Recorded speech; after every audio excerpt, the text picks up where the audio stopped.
What's up, everybody, and welcome to Narcocop MMA. This is going to be the UFC 326 full card breakdown here. I'm going to give you who I think is going to win. I'm going to give you some insight on what I see in the fight styles, the matchups, what I see actually behind the scenes with their actual Instagram, what's going on with their training, maybe some injury info. Stuff like that I saw while I did my tape study and my study for the actual matchups. With that being said, there was some things with the freaking YouTube editing, and I just couldn't get out the video. I did all this recording and everything, and it just didn't work out. So I'm looking for an editor now. If you know any good editors for YouTube, hit me up on X at Narcocop. On X, shoot me a message there. I've had a bunch of messages, so I'm looking through them. I'm trying to pick one out of them that I can actually hire like long term, right? It's going to be an every week thing. So I'm going to be looking for an editor.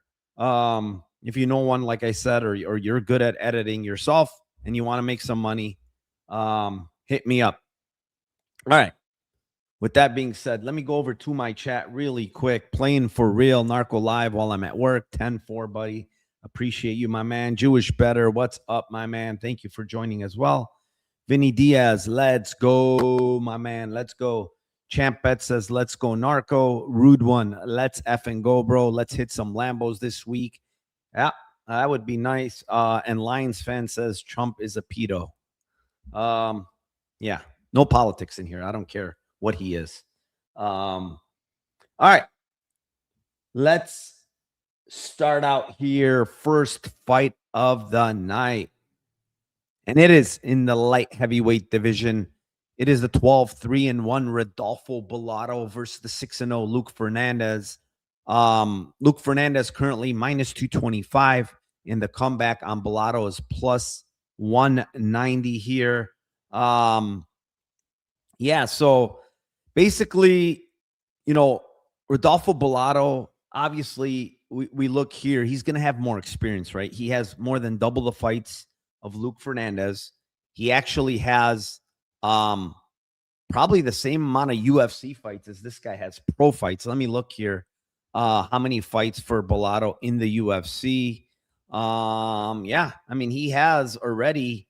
I didn't even know he had this many in the UFC, but this is going on 5 fights. So he's got 4 fights in the UFC. Contender Series makes it 5. This one's going to make it 6. So he definitely has the UFC experience when it comes to this matchup here. Bellato's obviously faced a much better level of opposition. We're going to take a look here. Let me move away from this and put this on the stage. And so when you look at Rodolfo Bellato, right? Last fight out against Navajo Sterling, kind of got pieced up in that fight. You know, he was getting hit on the feet. He got even taken down by Navajo Sterling, which is sort of a bad look. You know, Navajo Sterling is known for his striking, his Muay Thai. He's not really a grappler, but he can wrestle. I've seen him wrestle before. So it's not the worst thing to get taken down by Sterling. And he kind of popped back up. But yeah, I mean, he was kind of a punching bag in that fight. You know, Paul Craig fight was that really weird like up kick that looked like it didn't land, but I'm assuming it did. And then the fight was stopped. He couldn't continue. Jimmy Crute fight almost got finished early, came back, won rounds 2 and 3. You know, props to him from coming back. And then Ihor Pretoria, he was almost out in that fight. I believe it was round 2. He was almost out, came back and finished Ihor. So the thing is, Ihor is a pretty damn good striker, especially early. Navajo is a pretty damn good striker. Crute is not, and I believe Crute dropped him in that fight, if I'm not mistaken, as well. So that's kind of a bad look to be knocked down by a guy like Jimmy Crute, even though he throws hard. I do think that is kind of a bad look. Now, when you look at the other side and you look at Luke Fernandez, and you know, right away jumps at you 6-0, but he's not very young. You know, he's not like he's a 20-some-year-old. He is 30 years old, So he's not like a young prospect, but this is light heavyweight. So I think that matters quite a bit. This guy was a D3 wrestler. He did have a decent wrestling background. You could see his striking is okay. It says foundation style boxing. I really wouldn't consider this guy a boxer. I don't really think his hands are that good. He throws nice hooks and stuff, but he's not really. The one thing that really stuck out to me when it comes to his striking is he throws a lot of singular shots, which I didn't like. One check left hook or one big right hook, one straight right hand. He's just not throwing in combos. So I didn't like that about his striking. That's for sure. He is a Dante Rivera guy, so his jiu-jitsu is probably pretty good. When you look at this guy's career, he fought this absolute jobber in Contender Series. I took that fight under 1 minute. I think that's the first time I've ever played or made a bet on a fight under 1 minute.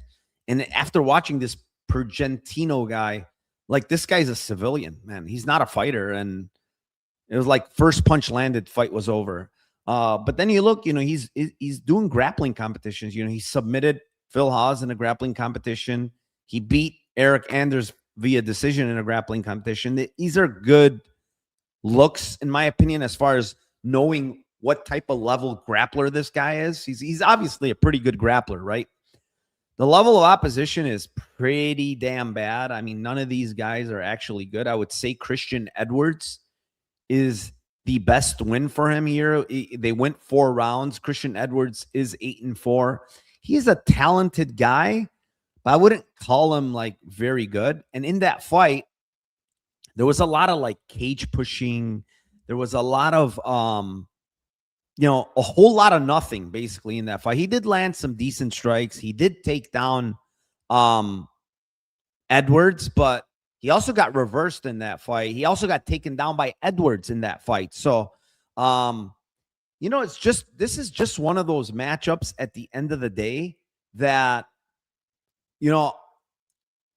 it's hard to give Luke Fernandez a minus 225 tag, even though it's Bellato, who's kind of a punching bag, because there's a lot of question marks. UFC debut, big stage.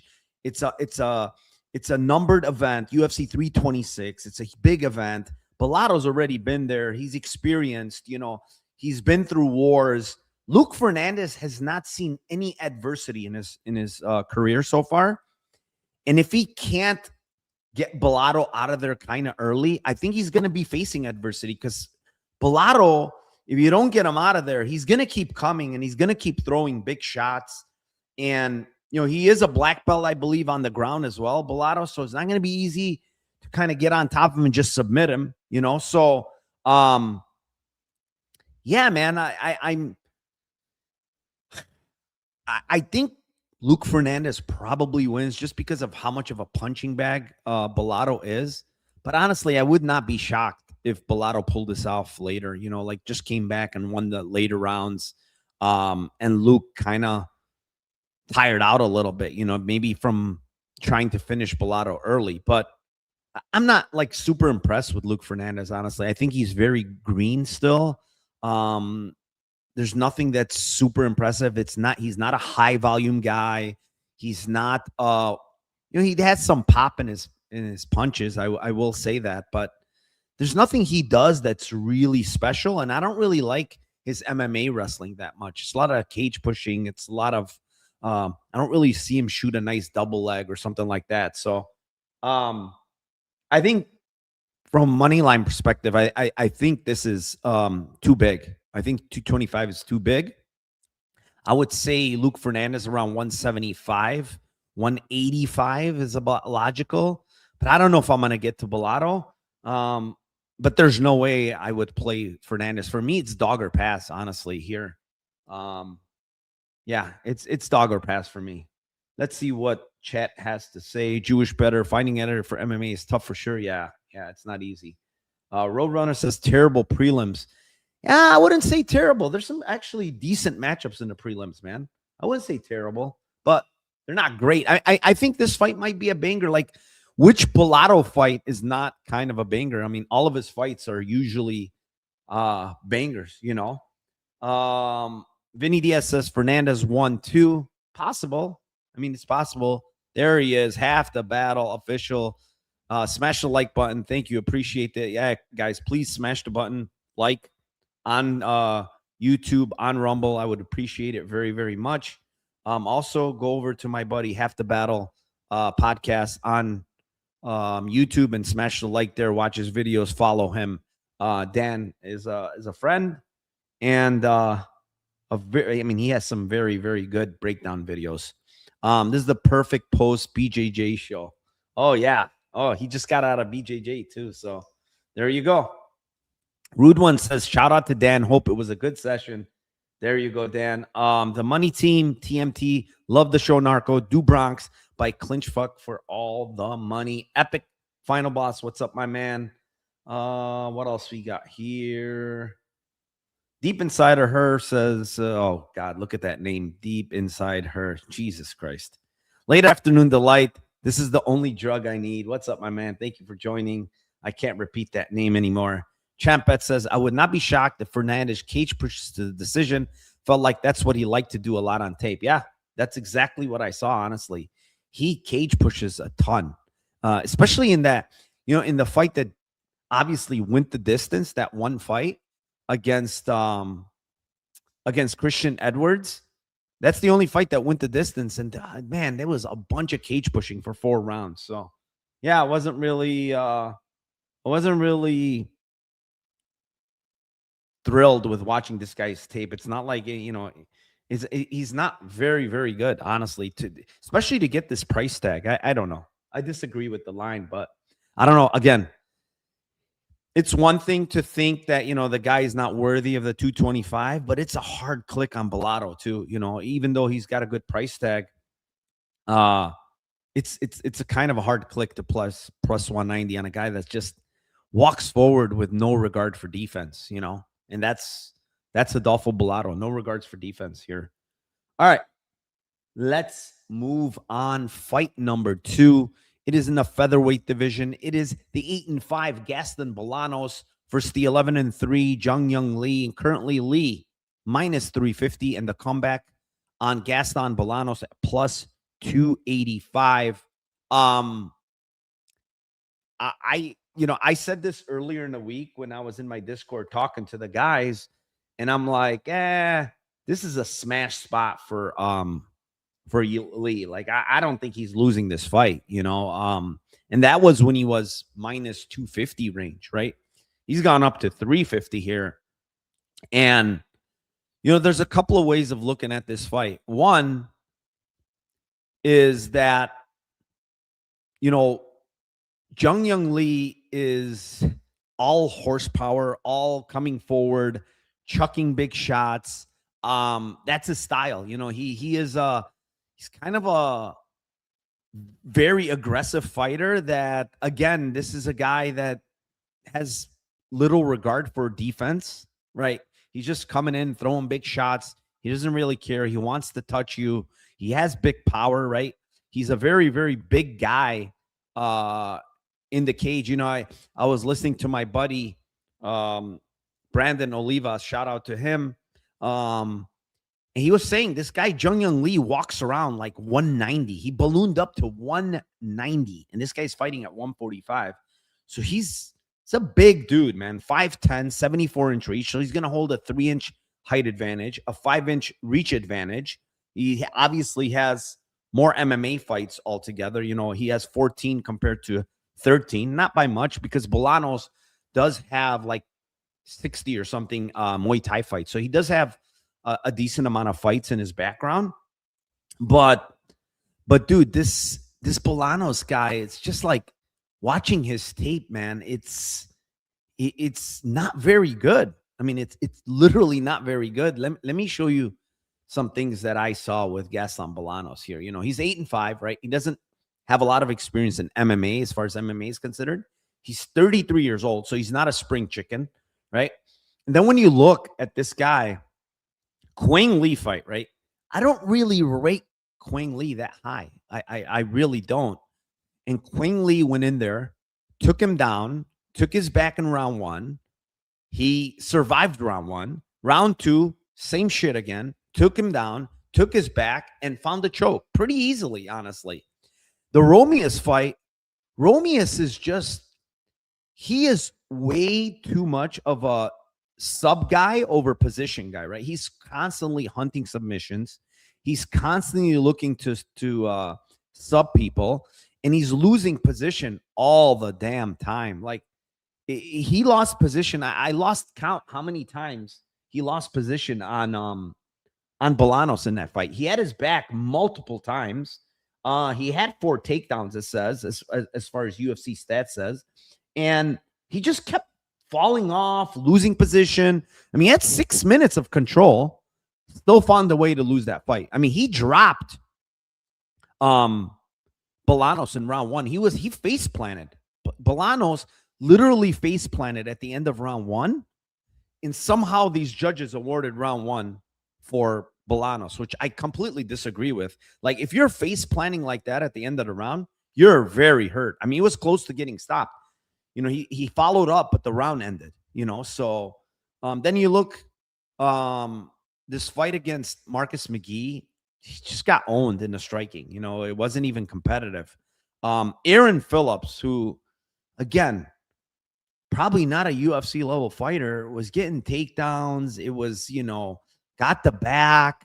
Honestly, it was a bad look. Again, this is a bad look here against Aaron Phillips in a close fight, in my opinion. He lost the solo Hatley here via split, and it was all basically Hatley just getting takedowns on him. You know, that's all it was. So, you know, this is a guy also, we have to remember one thing. This guy's moving up to 145 now to fight a big 45er. What's the strength difference going to be here? What's the size difference going to be here? You know, you got a guy that's walking around 190 in Jung Young Lee. How much of an advantage as far as strength and size is there going to be for Jung Young Lee here? And I think it's going to be significant. I think Jung Young Lee is going to finish Bolanos. I think Bolanos has terrible takedown defense. I think his jiu-jitsu is not very good.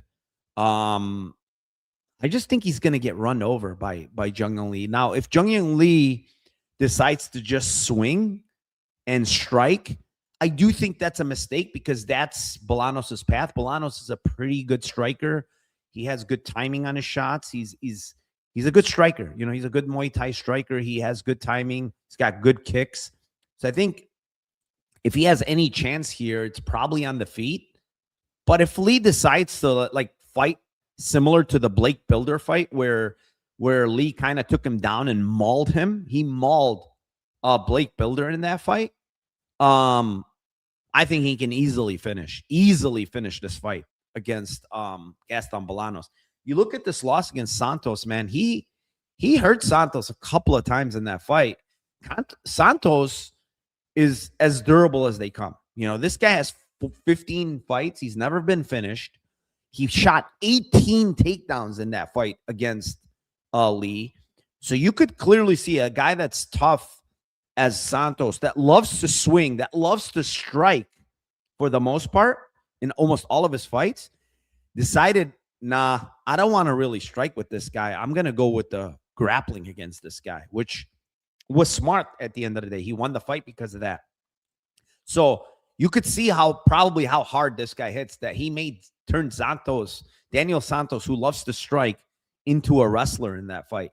The Hyder Emil fight, he just got buzzsawed. I mean, he just went crazy swinging, and that's Emil's game too. You know, I think honestly, in that same scenario, Emil could have probably got knocked out too. He got hurt prior to knocking out Lee. It was just a very volatile scenario where the two guys just stood there and just absolutely swung at each other. And one of them went out, and it happened to be Lee. So, yeah, I mean, I think this is a slam dunk for Jung Young Lee, honestly. Bolanos, I don't think he's UFC level, to be honest. He's just no takedown defense. Terrible ground game. Yeah, I mean, Lee should absolutely roll here. No doubt in my mind. Let's see what we have here. Oh, there he is. My man, yes, freak. Scottsdale, Arizona treadmill team is gas and have arrived. I love it. I love it. DA07 says there will be no money when the parlay sinks the accounts. Okay, he's talking about another fight. Joel says Lee smashes here and can sub if he looks to grapple, but he's willing to exchange on the feet. Yeah, that's the thing with Lee. He loves to exchange, but I will say again, the Blake Builder fight, he grappled. He got a couple of takedowns. He had a very good ground and pound too, man. He almost finished Blake Builder there along the cage. Let's see here. Julio Rodrigues says another good show. Appreciate you, my man. Half the Battle says Romeo's deleted his social media. Oh, did he really? I don't blame him. I mean, I kind of thought Romeus was semi-skilled. I just think he doesn't know how to manage his energy, and he's like completely spazzing. You know how they say, and I do think Romeus is a purple belt. You know how everybody has this thing that, you know, purple belts are like kind of like the spaz for submissions. And I'm not saying, I know Dan is a purple belt. I'm not sure if he likes to go for crazy submissions as well, but Romeus is that 100% is that guy. Like, he is the purple belt that goes balls to the wall for submissions and loses position a lot of times. So, yeah. Champ Bet says if Lee has a brain, he wrestles. This should be very easy. Yeah, I agree. I agree with that totally. UFC 205 in the house. Thank you, my man. Jewish better. Didn't some shit happen to Lee before the fight where his coach and brother were fighting? I don't think it was the last one. Was it the last one? Someone refresh my memory, but I thought, versus Emil. Yes. But dude, he's a spaz regardless. I think he fights like that regardless, man. Regardless. Breaking Bad Boxing. What's up, my man? Killer Narco Moreno. McCollum Draughton. I actually taped that fight. I know everybody is on McCollum, and I get it when he was like plus 400, plus 300. I would probably click it there too. I think the line's gone too far, to be honest. I don't like McCollum's volume. It's got terrible volume for me. He's a doer of nothing for most parts. I know the Pacheco, he won some rounds against Pacheco, but bro, like, he's holding a lot in the clinch, which is fine. But this line at minus 165 in some places now, I honestly think Moreno's the side. He's definitely the A side here for sure. I think he's going to have the bigger moments, like as far as big shots, like punches. He's going to have the bigger moments in this fight. And he's the big A side for Eye of the Tiger. So I taped this fight. McCollum switches stances a lot. He's sneaky. He kind of, every one of his fights, he kind of has his opponents fight his style, which is low volume, clinching, everything like that. But I just don't like the output, man. His output sucks. It's very, very low. I don't like it. And I just think Moreno has more power. He throws harder. He's gonna probably be on the front foot for the most part. Yeah, and I wasn't really impressed with McCollum, to be honest. I wasn't. And I know a lot of people love this McCollum bet. Plus 134. There's no shot I would be playing that. I think it's the other side has value, if anything. But yeah, I could see a draw. Like if McCollum, like, yeah, this is the thing though. Do you think in a shitty fight, like you're saying, I could see 5-5, and I agree with you, it could be. But in a shitty fight, in Eye of the Tiger, in Canada, do you think they're going to reward this guy in a shitty fight, McCollum? I don't think so. I think if anything, they're going to say, you know what? This guy fought like shit. At least our guy tried, and they're going to swing those rounds to Fendero. That's my opinion on that fight. Anyways, I went too long. Round 3 prediction says going to be an awesome card. Yep. Mad Martigan says, Narco, you like Holloway? We'll talk about that. All right, let's move on. Enough of that. I talked too much about that fight.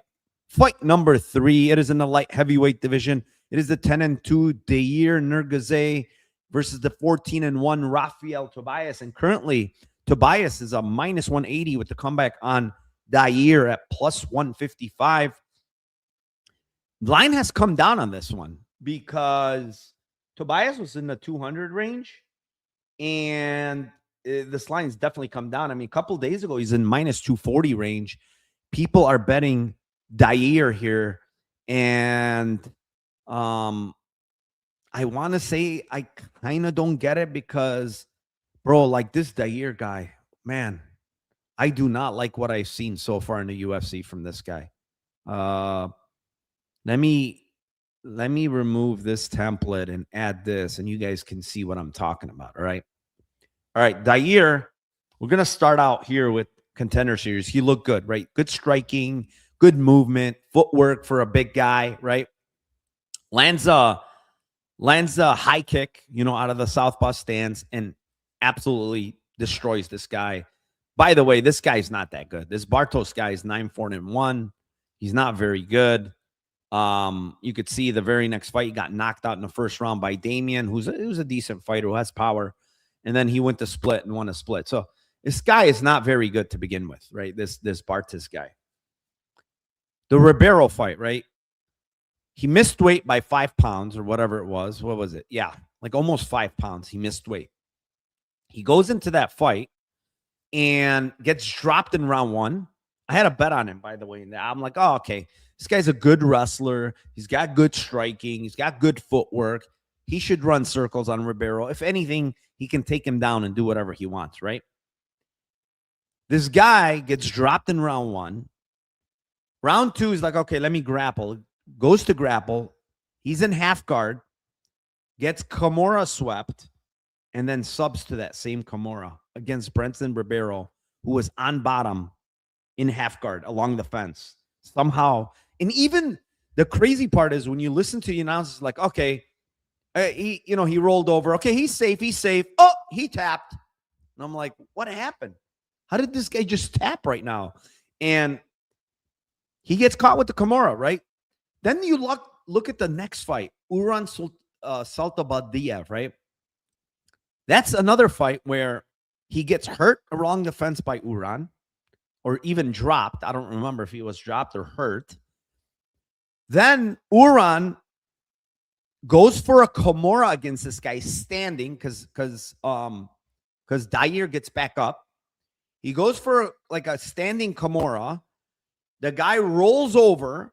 He almost has the Kimura now. He's on top and almost gets it, but loses the Kimura, right? Then gets put in full guard. And somehow Ezekiel chokes this guy from full guard, guys. He was not in mount. He was in full guard. And Ezekiel choked this guy from full guard. Embarrassing.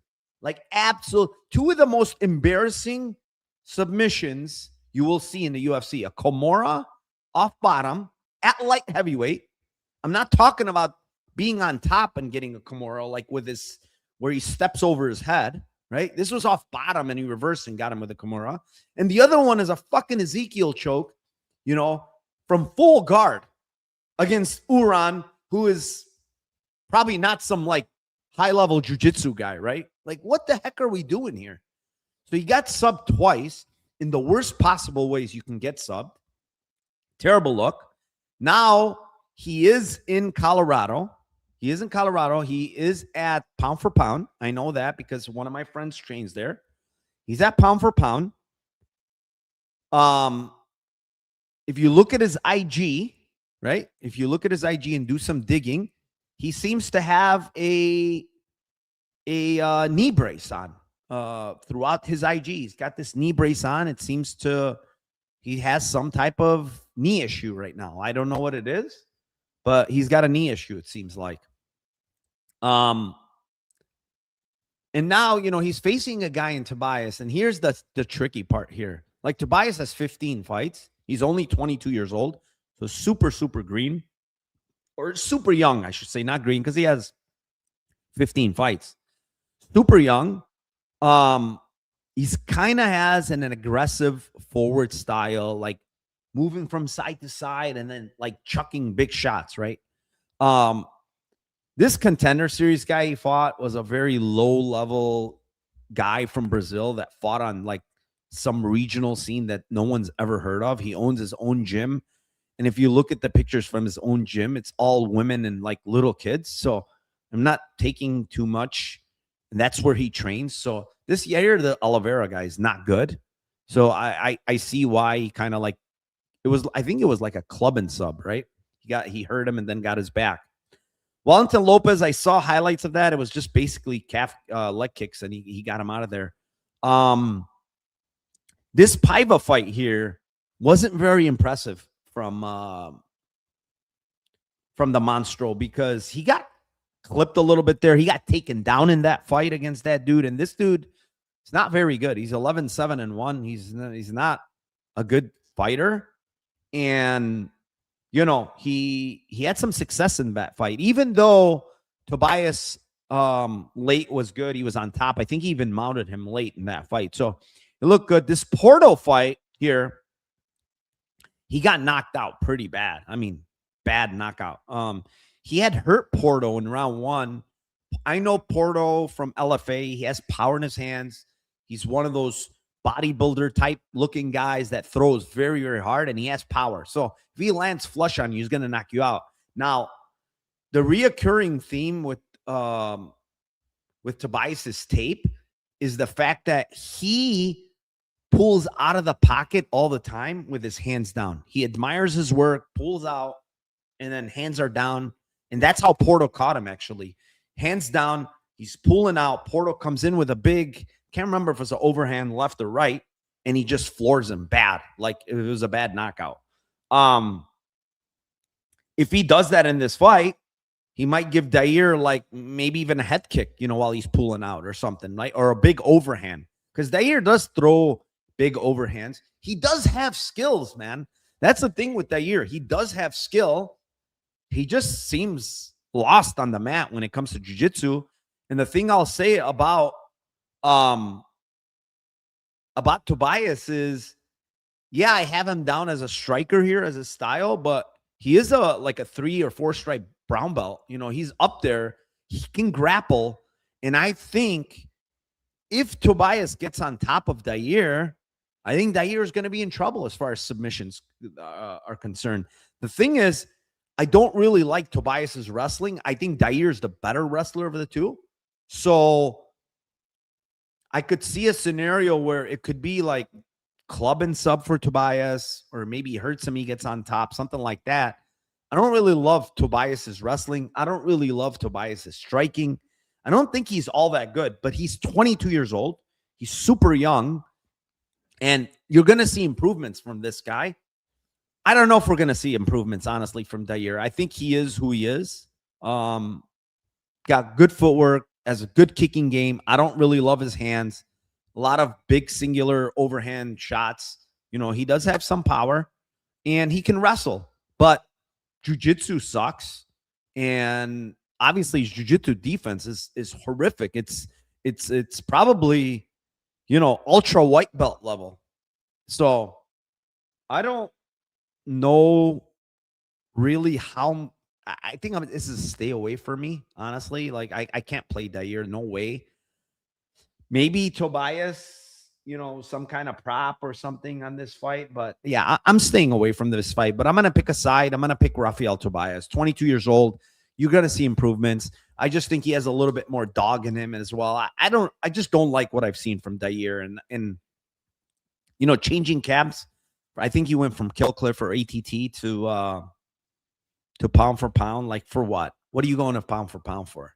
Like, what are you trying to work on? Your jiu-jitsu? So I don't know. This guy is no bueno as far as jiu-jitsu is concerned, and he has skills, but no, there's no way I could play this guy. I'm gonna go with Rafael Tobias here. I don't know how he's gonna get it done, but I like his side. Is Yair the next Gurule or Japanese Connor? Looks great on the regionals and DWCS, Dana White's Thursday, but simply can't put it together. Yeah, man. I mean, he's looked 2 UFC fights. He's looked bad. He got hurt in both fights, and he got subbed in both fights. He literally did it all the opposite way. He got hurt in both fights and got subbed in both fights. It's hard to do in 2 fights, but he's done it.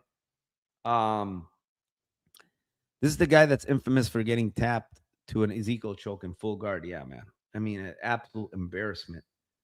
Joel says, do you think Dair was taking something on the regionals to hide his tick? Because now it's every 2 seconds. Well, let's talk about that tick really quick because I have information on that. I listened to an interview from him 2 fights ago, and they asked him what the tick is from. Is it like an actual like health thing? Like, why do you have this tick so often? Why are you keep poking your eye? And I think it's his, I can't remember if it's his left eye or right eye, but they asked him, it was like a Russian or Uzbeki show or whatever. They were interviewing him. And they asked him exactly this. They told him, they said, we watched you in sparring and you never really touched your eye in sparring. You never really did that thing, the tick thing, right? So is it actually a tick or what's the deal? Why are you not doing it in sparring? And his answer is, yeah, I don't do it in sparring because I'm not nervous. He said it happens when I get very nervous, and that's when I fight. So he's saying it's not a tick, it's from nervousness. When he gets very nervous, he starts just blasting his eye. And he is literally blasting his eye. So that's what he said. I don't know what it is, but he's saying he gets very nervous and he reverts to poking his eye. I don't know. Champet says, Tobias is a little too hittable for my liking, but it's never Dair for me. Joel says he's been reversed back-to-back Kimuras and tapped out. Yeah, that's what I'm saying. Those Kimuras twice. But also watching tape, Tobias has some subs where people are flat quitting on DWCS his opponent verbally tapped. Yeah. I mean, he is a 4-stripe black belt. I think he's a legit grappler, if you ask me, but we'll see. Homie's getting mother's milked eventually. Yeah. Yeah, that's next. But I don't know if it's going to be Tobias. He's not, he's not fat enough to mother milk him. Let's see what else we have here. Oreo says, what up, though? Nothing like tuning in Narcocop Breakdown during lunch break. What's up, my man? Thank you for joining.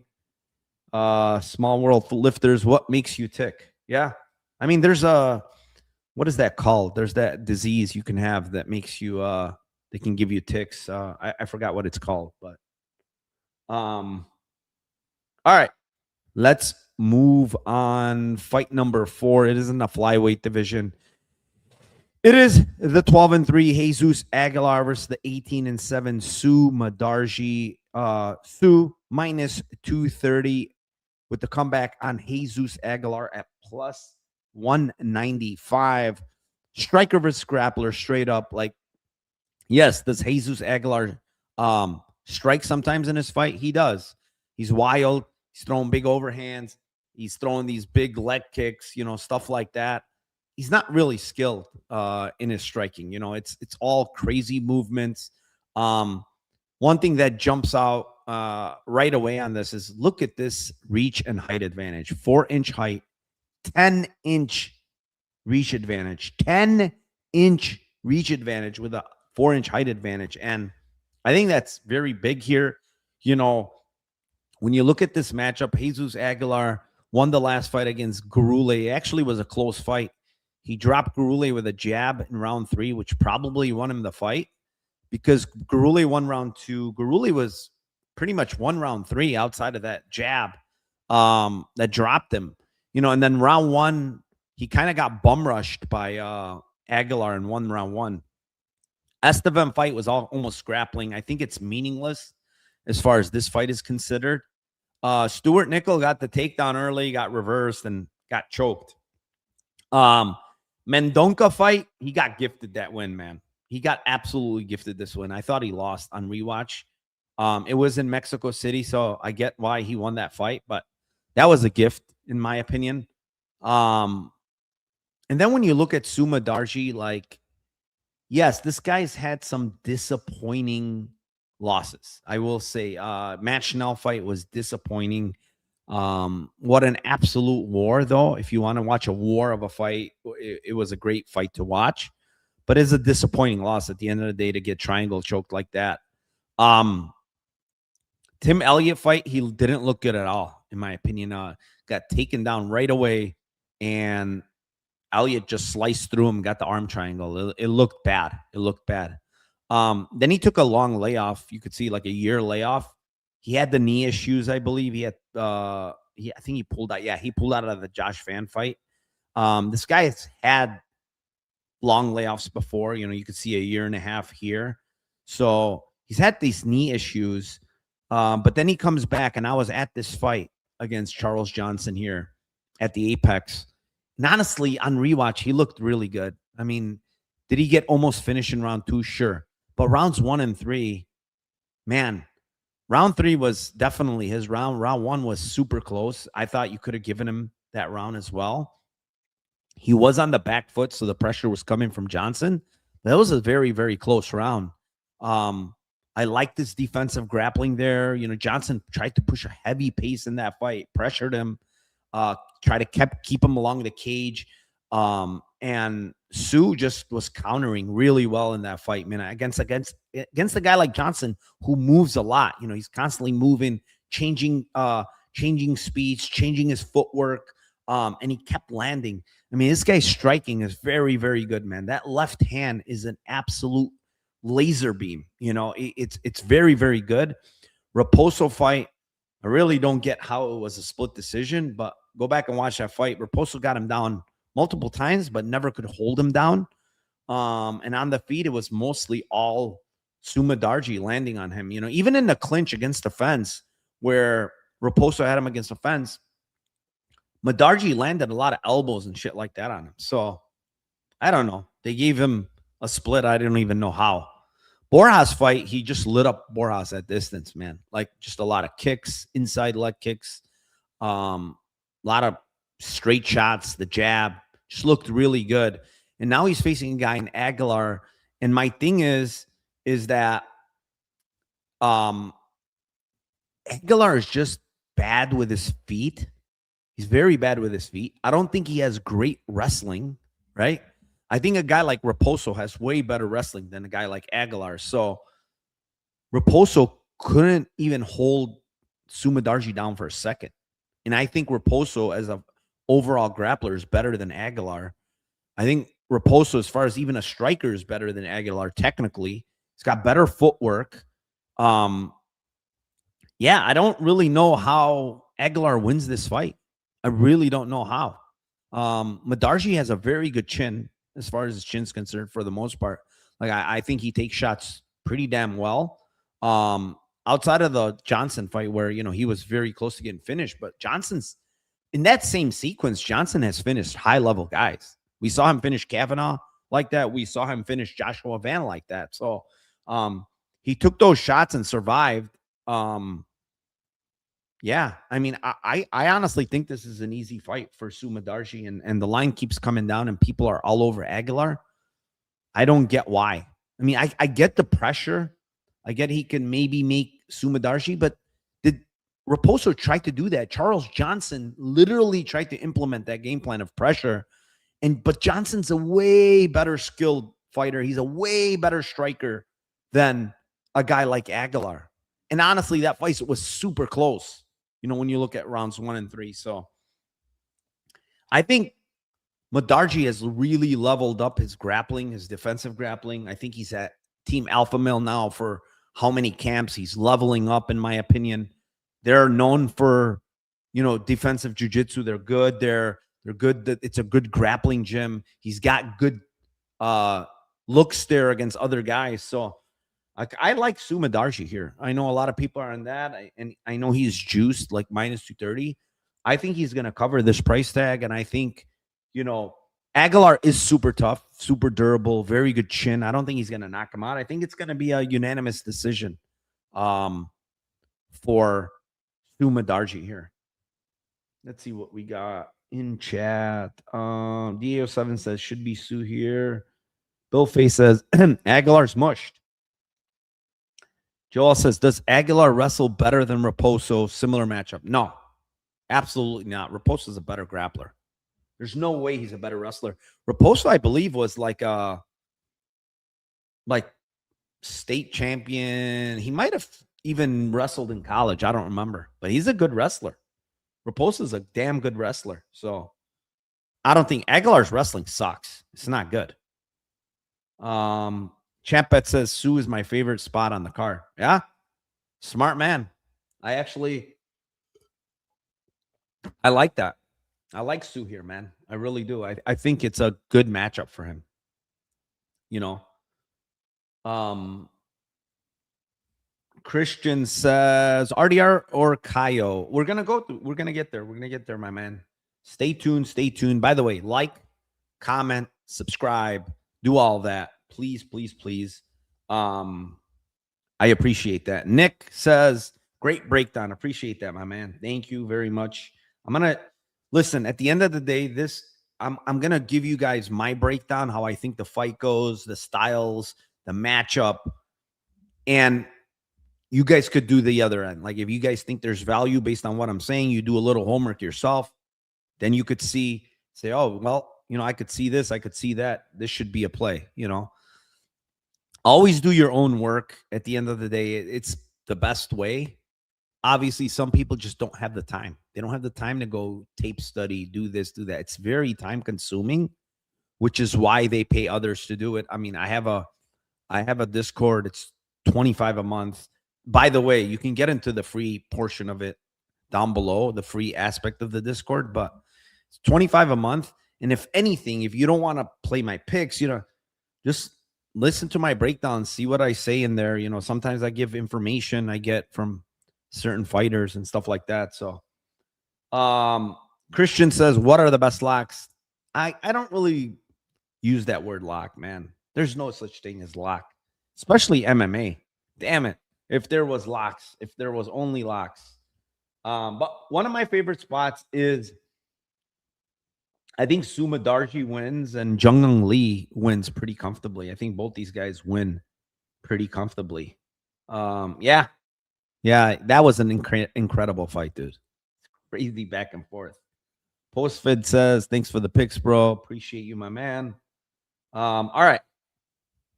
Where are we now? We're going to move on. Let me remove some of these. We're going to crank it up here. All right. Next fight of the night. It is in the flyweight division. It is the 17-9-1 Cody Durden versus the 9-1 Naim Jargal Tumendemberel, -145, and the comeback on Cody Durden at +125. How did I do with that name? Naim Jargal Tumendemberel. Oh, that rhymes actually. Okay. -145, +125. I kind of talked about this fight a lot in the Discord.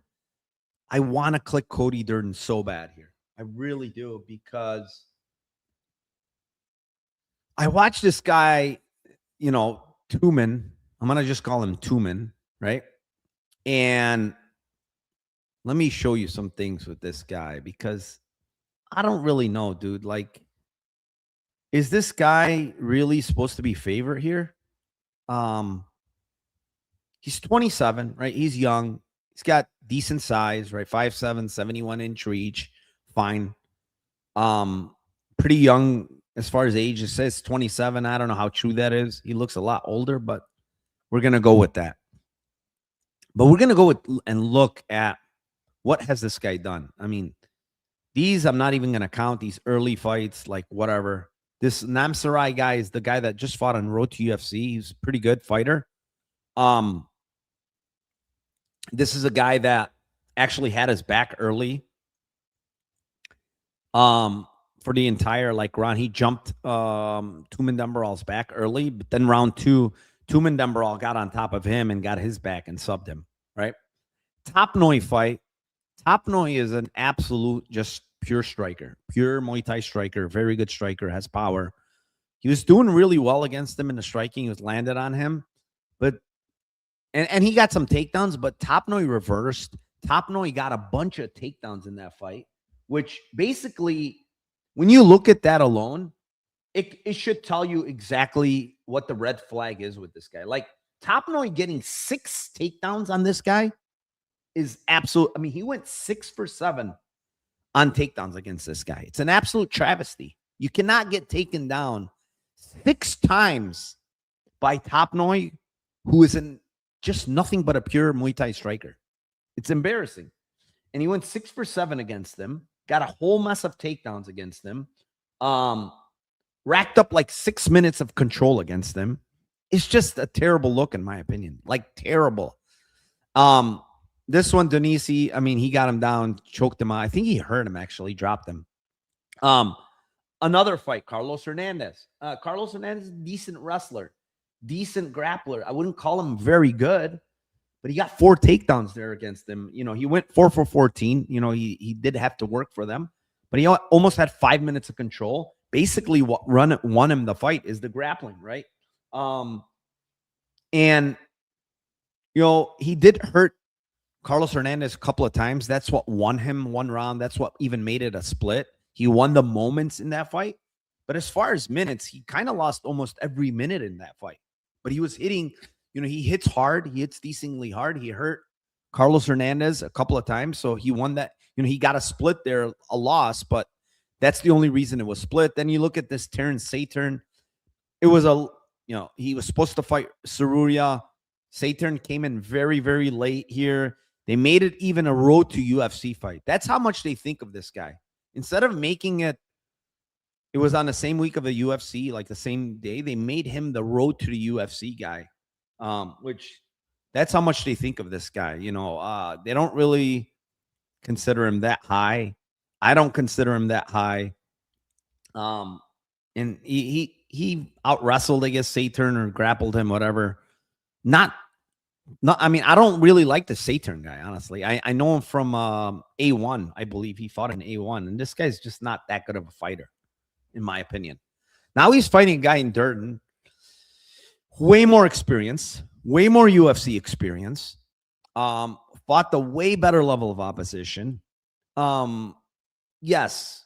Is he 1-5 in his last 6 fights? Sure. But Nascimento would absolutely destroy Tumendemberel. Ochoa, again, he would definitely beat Tumendemberel. Van, same thing. Bruno Silva, I don't know at this point in his career. Probably it would be close, but Ulan Buckhoff I would favor over Tumendemberel easily. So it's like these guys he's losing to, they would whoop on Tumendemberel, right? The thing is, in every one of these fights that we talk about, maybe outside of Josh Fan, I mean, he didn't do great in that fight. He was kind of getting lit up. He did really well in all of these fights. Like Nascimento fight, he won round 1. He was doing decently well in round 2, then got hurt. Ochoa fight, he was doing well in round 1. Again, got hurt. Kind of late in that fight, round 1, I think he got hurt, and then he got finished in round 2. Van just put it on him, basically. I mean, he's a champion. Silva fight, he was absolutely destroying Silva in that fight. And I had Silva by KO there, and I'm like, oh, fuck, this is not looking good. You know, Durden's looking like he might finish Silva. And then Silva finds a big shot and knocks him out. And that's my concern, basically, with Cody Durden, is that I do think he's the much better minute winner here, man. It's not close. He's going to win minutes. He's going to get takedowns. There's no doubt in my mind. If Cody Durden says, you know what, I'm going to put my wrestling shoes on today and wrestle this guy because he sucks. He's not a good defensive wrestler. I think he can get, I mean, look what he did to Charles Johnson, right? He got a million takedowns against Charles Johnson. I think it was like 11 takedowns against Charles Johnson, almost 10 minutes of control. Why can't he do that to a guy like Tumendemberel, who has takedown defense that's way worse than Charles Johnson? He has a get-up game that's worse than Charles Johnson. Why can't he do that to this guy? Like, what's stopping him from doing that, right? The only thing I'm scared of is that he gets the wrestling going, he wins minutes, you know, and at some point, Tumendemberel gets back up, or they're at the feet, and he lands one big shot, and he hurts Cody Durden, because Durden's getting hurt in every fight. Every single fight he's getting hurt, and it's scary at this point, because the thing is, Cody has pretty good striking, in my opinion. You know, he has pretty good striking. He has decent jab. He moves his head sometimes. He throws big shots. But man, he falls in love with like engaging in this fucking war. And he just doesn't have the chin to engage in a war, right? And I do think this guy, Tumen, hits hard. He's got very sneaky shots. They're really like, he throws like shovel uppercuts. It's a weird sneaky jab and it's long. He does throw big shots and they're sneaky, and when you're least expecting it, he's throwing a shot too. That's the thing with him. And I think he caught Fernandez a couple of times. Like he wasn't expecting a punch to come, and it was coming, and he hurt him. So this is the reason, like, it's hard for me to click Cody Durden, and I want to so bad because I don't think Cody is plus 125 here. Honestly, I think he should be the favorite. I think he's like, altogether, when you look at the matchup, he should be the favorite here. But you'll say, like, what's stopping you then? Well, what the hell? You think he's a favorite and he's plus 125, but why are you not betting him? And it's like, I know it's gonna come. I know he's gonna get hurt at some point in this fight. And you know, if I know that, like, how it's hard to click him because I think that's gonna happen. He's gonna get hurt. Is he gonna survive? Is he gonna be able to land the takedown when he's hurt? I don't know. That's the thing. I don't know. But from a money line perspective, like he's even plus 130s in some spot. Man, I'm close to clicking him. I might have to, just because of how bad this Tumendemberel's defensive wrestling is. I think he's got no hips. This guy has that like flat ass with no hips, which means his takedown defense is god awful, which it is.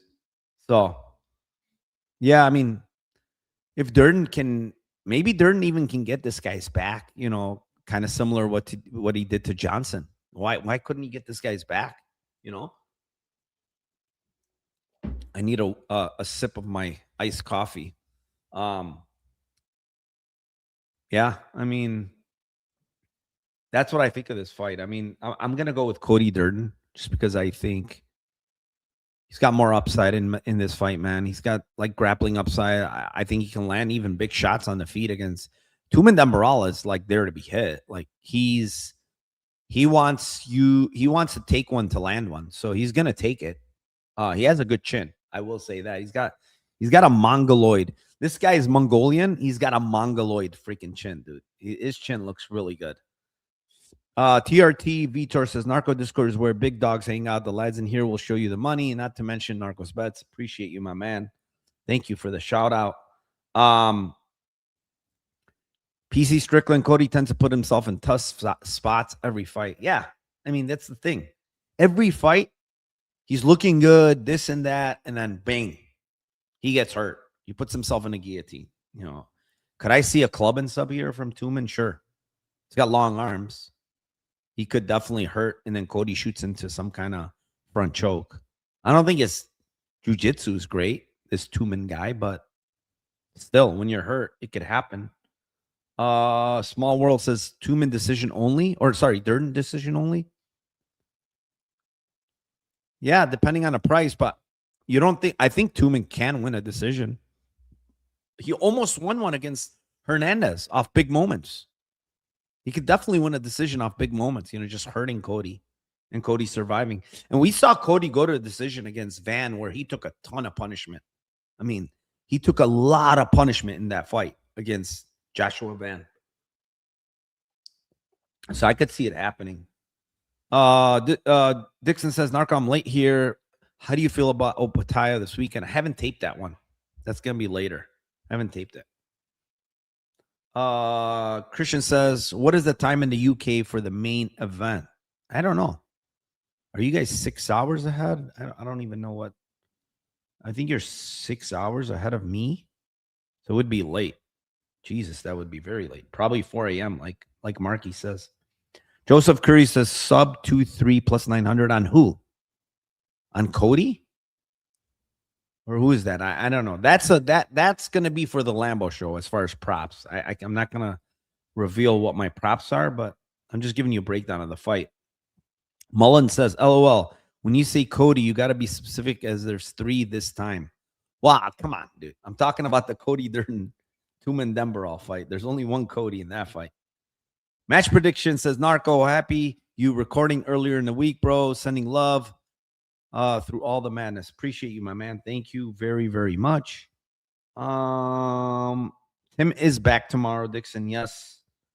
What else we got? MMA Locker Room says Ryzen is stacked this week. Yeah, there's Ryzen. It's actually early in the morning tonight.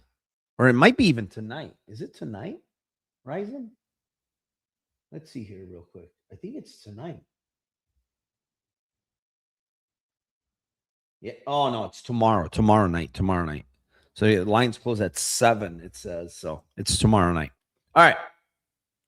Let's move on.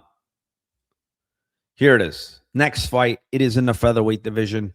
It is a 13-5 Ricky Turcios versus the 11-1 Alberto Montes. Montes currently a -185 favorite with the comeback on Turcios at +160.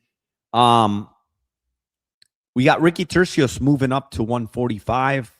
I don't know how to feel about that because Ricky Turcios has never, believe it or not, even though he's not small, he's pretty big for 35. He's never, ever fought at featherweight. This is the first time he's fought at featherweight in his entire career. He's 5'9" with a 71-inch reach, so he's a little bit taller. He's a little bit longer than Montes. But yeah, this guy, he's never, ever fought in the featherweight division. This is his first time, and you could see, this was a fight against Smotherman where Smotherman fainted. That was the infamous feigning of Smotherman. That was bad. He did fight Sopaj, but he's been out. Look, over a year. Over a year, he's been out because of that cancellation. But even then, it was going to be a year. Bernardo Sopaj pretty much was too athletic. I think that's what I would say, and a little bit too talented for a guy like Turcios. He's just a better striker, better wrestler. Sopaj is just better everywhere, And even in that fight, like I will say that Turcios had some moments. He had some moments where he got Sopaj. I believe he even got his back at one point in that fight. So Turcios does still try. That's the thing. Like, he will still go for it. He still will try. It's not like he's completely out of the fight. And when you look at the statistics, honestly, it's like 81 significant strikes to 78. He did get hurt in that fight. He did get dropped by Sopaj. I don't remember what round it was, but he got hurt pretty bad in that fight. But listen, it was, for the most part, it wasn't like a one-way blowout. I think one judge even gave it 29-28.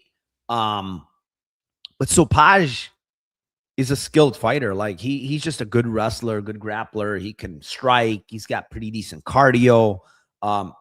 So he's a good fighter. You look at that Rosas fight, and he got taken down, but then he reversed. He got on top of Rosas. He got Rosas back. He almost got a sub, man, at the end of round 1 in that fight. That the one thing about Turcios is he doesn't have a lot of subs on his record, and I think it's only 1 in his career.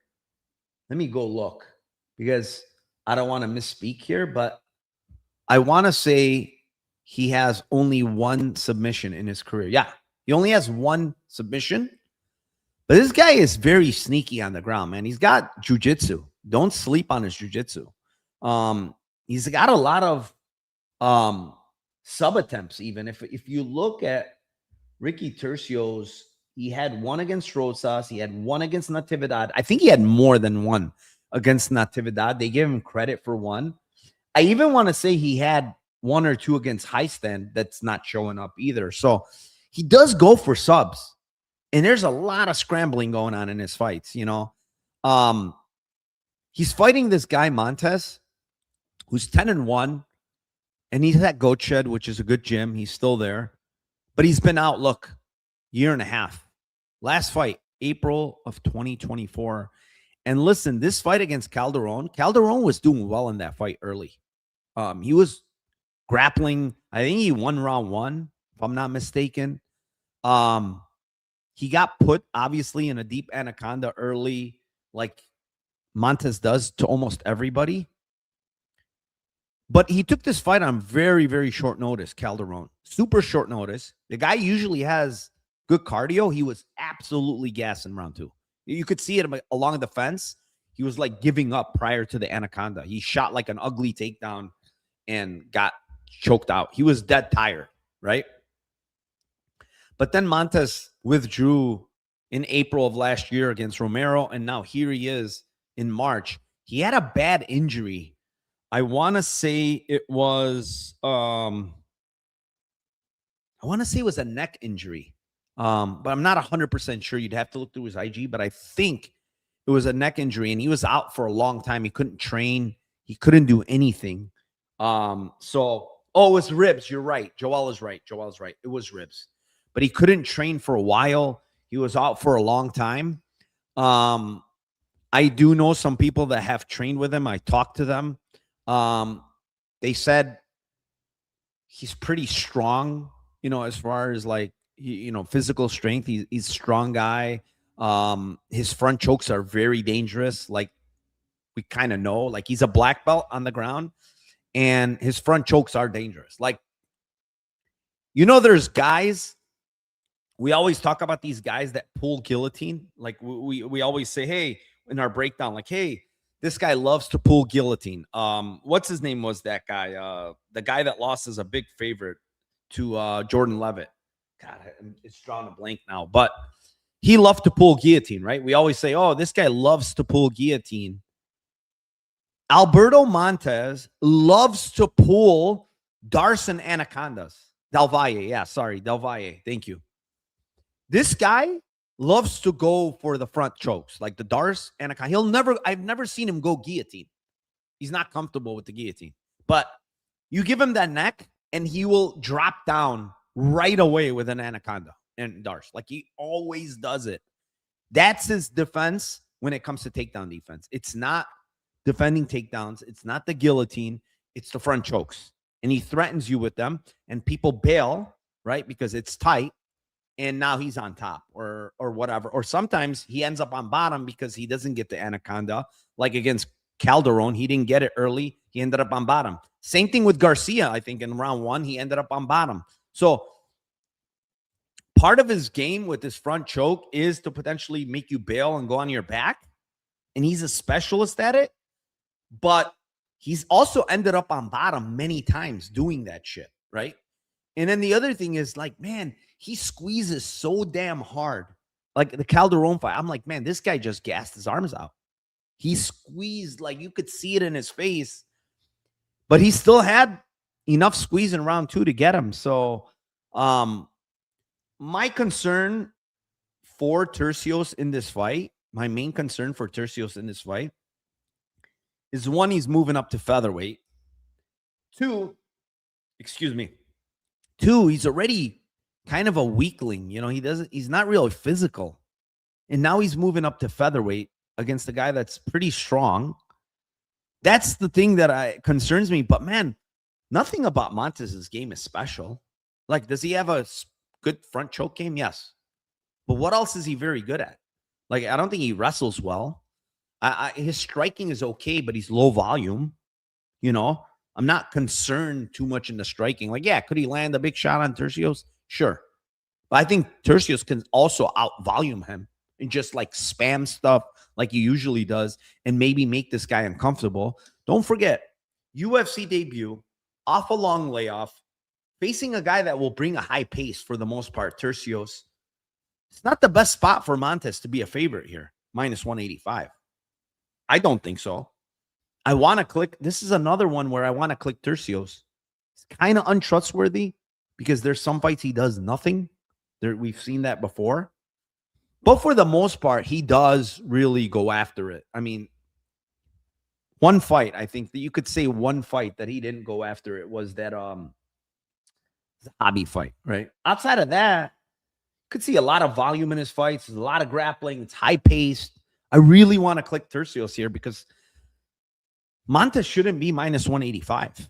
Like, he has a front choke game, but Turcios is good defending submissions, man. He's not easy to sub. He's a black belt himself. Rosas got him in round 2, but that was a RNC. I haven't seen Montes grapple like that, you know? So kind of leaning Turcios at this price. I don't think he should be plus 160. I really don't. I have this fight like probably close to pick him, just by, UFC experience in general. The only thing that's scaring me is this move up to featherweight. Why? Why is Turcios moving up to featherweight?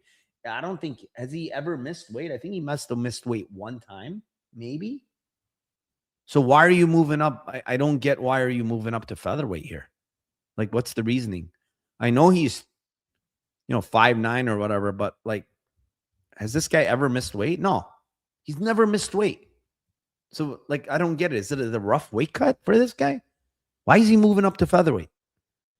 I will say that he is in a much better gym. He's a much better gym at Team Alpha Male for this camp, which he was training with nobodies. And this guy was training with absolute nobodies. 1 second, guys. Very important text message.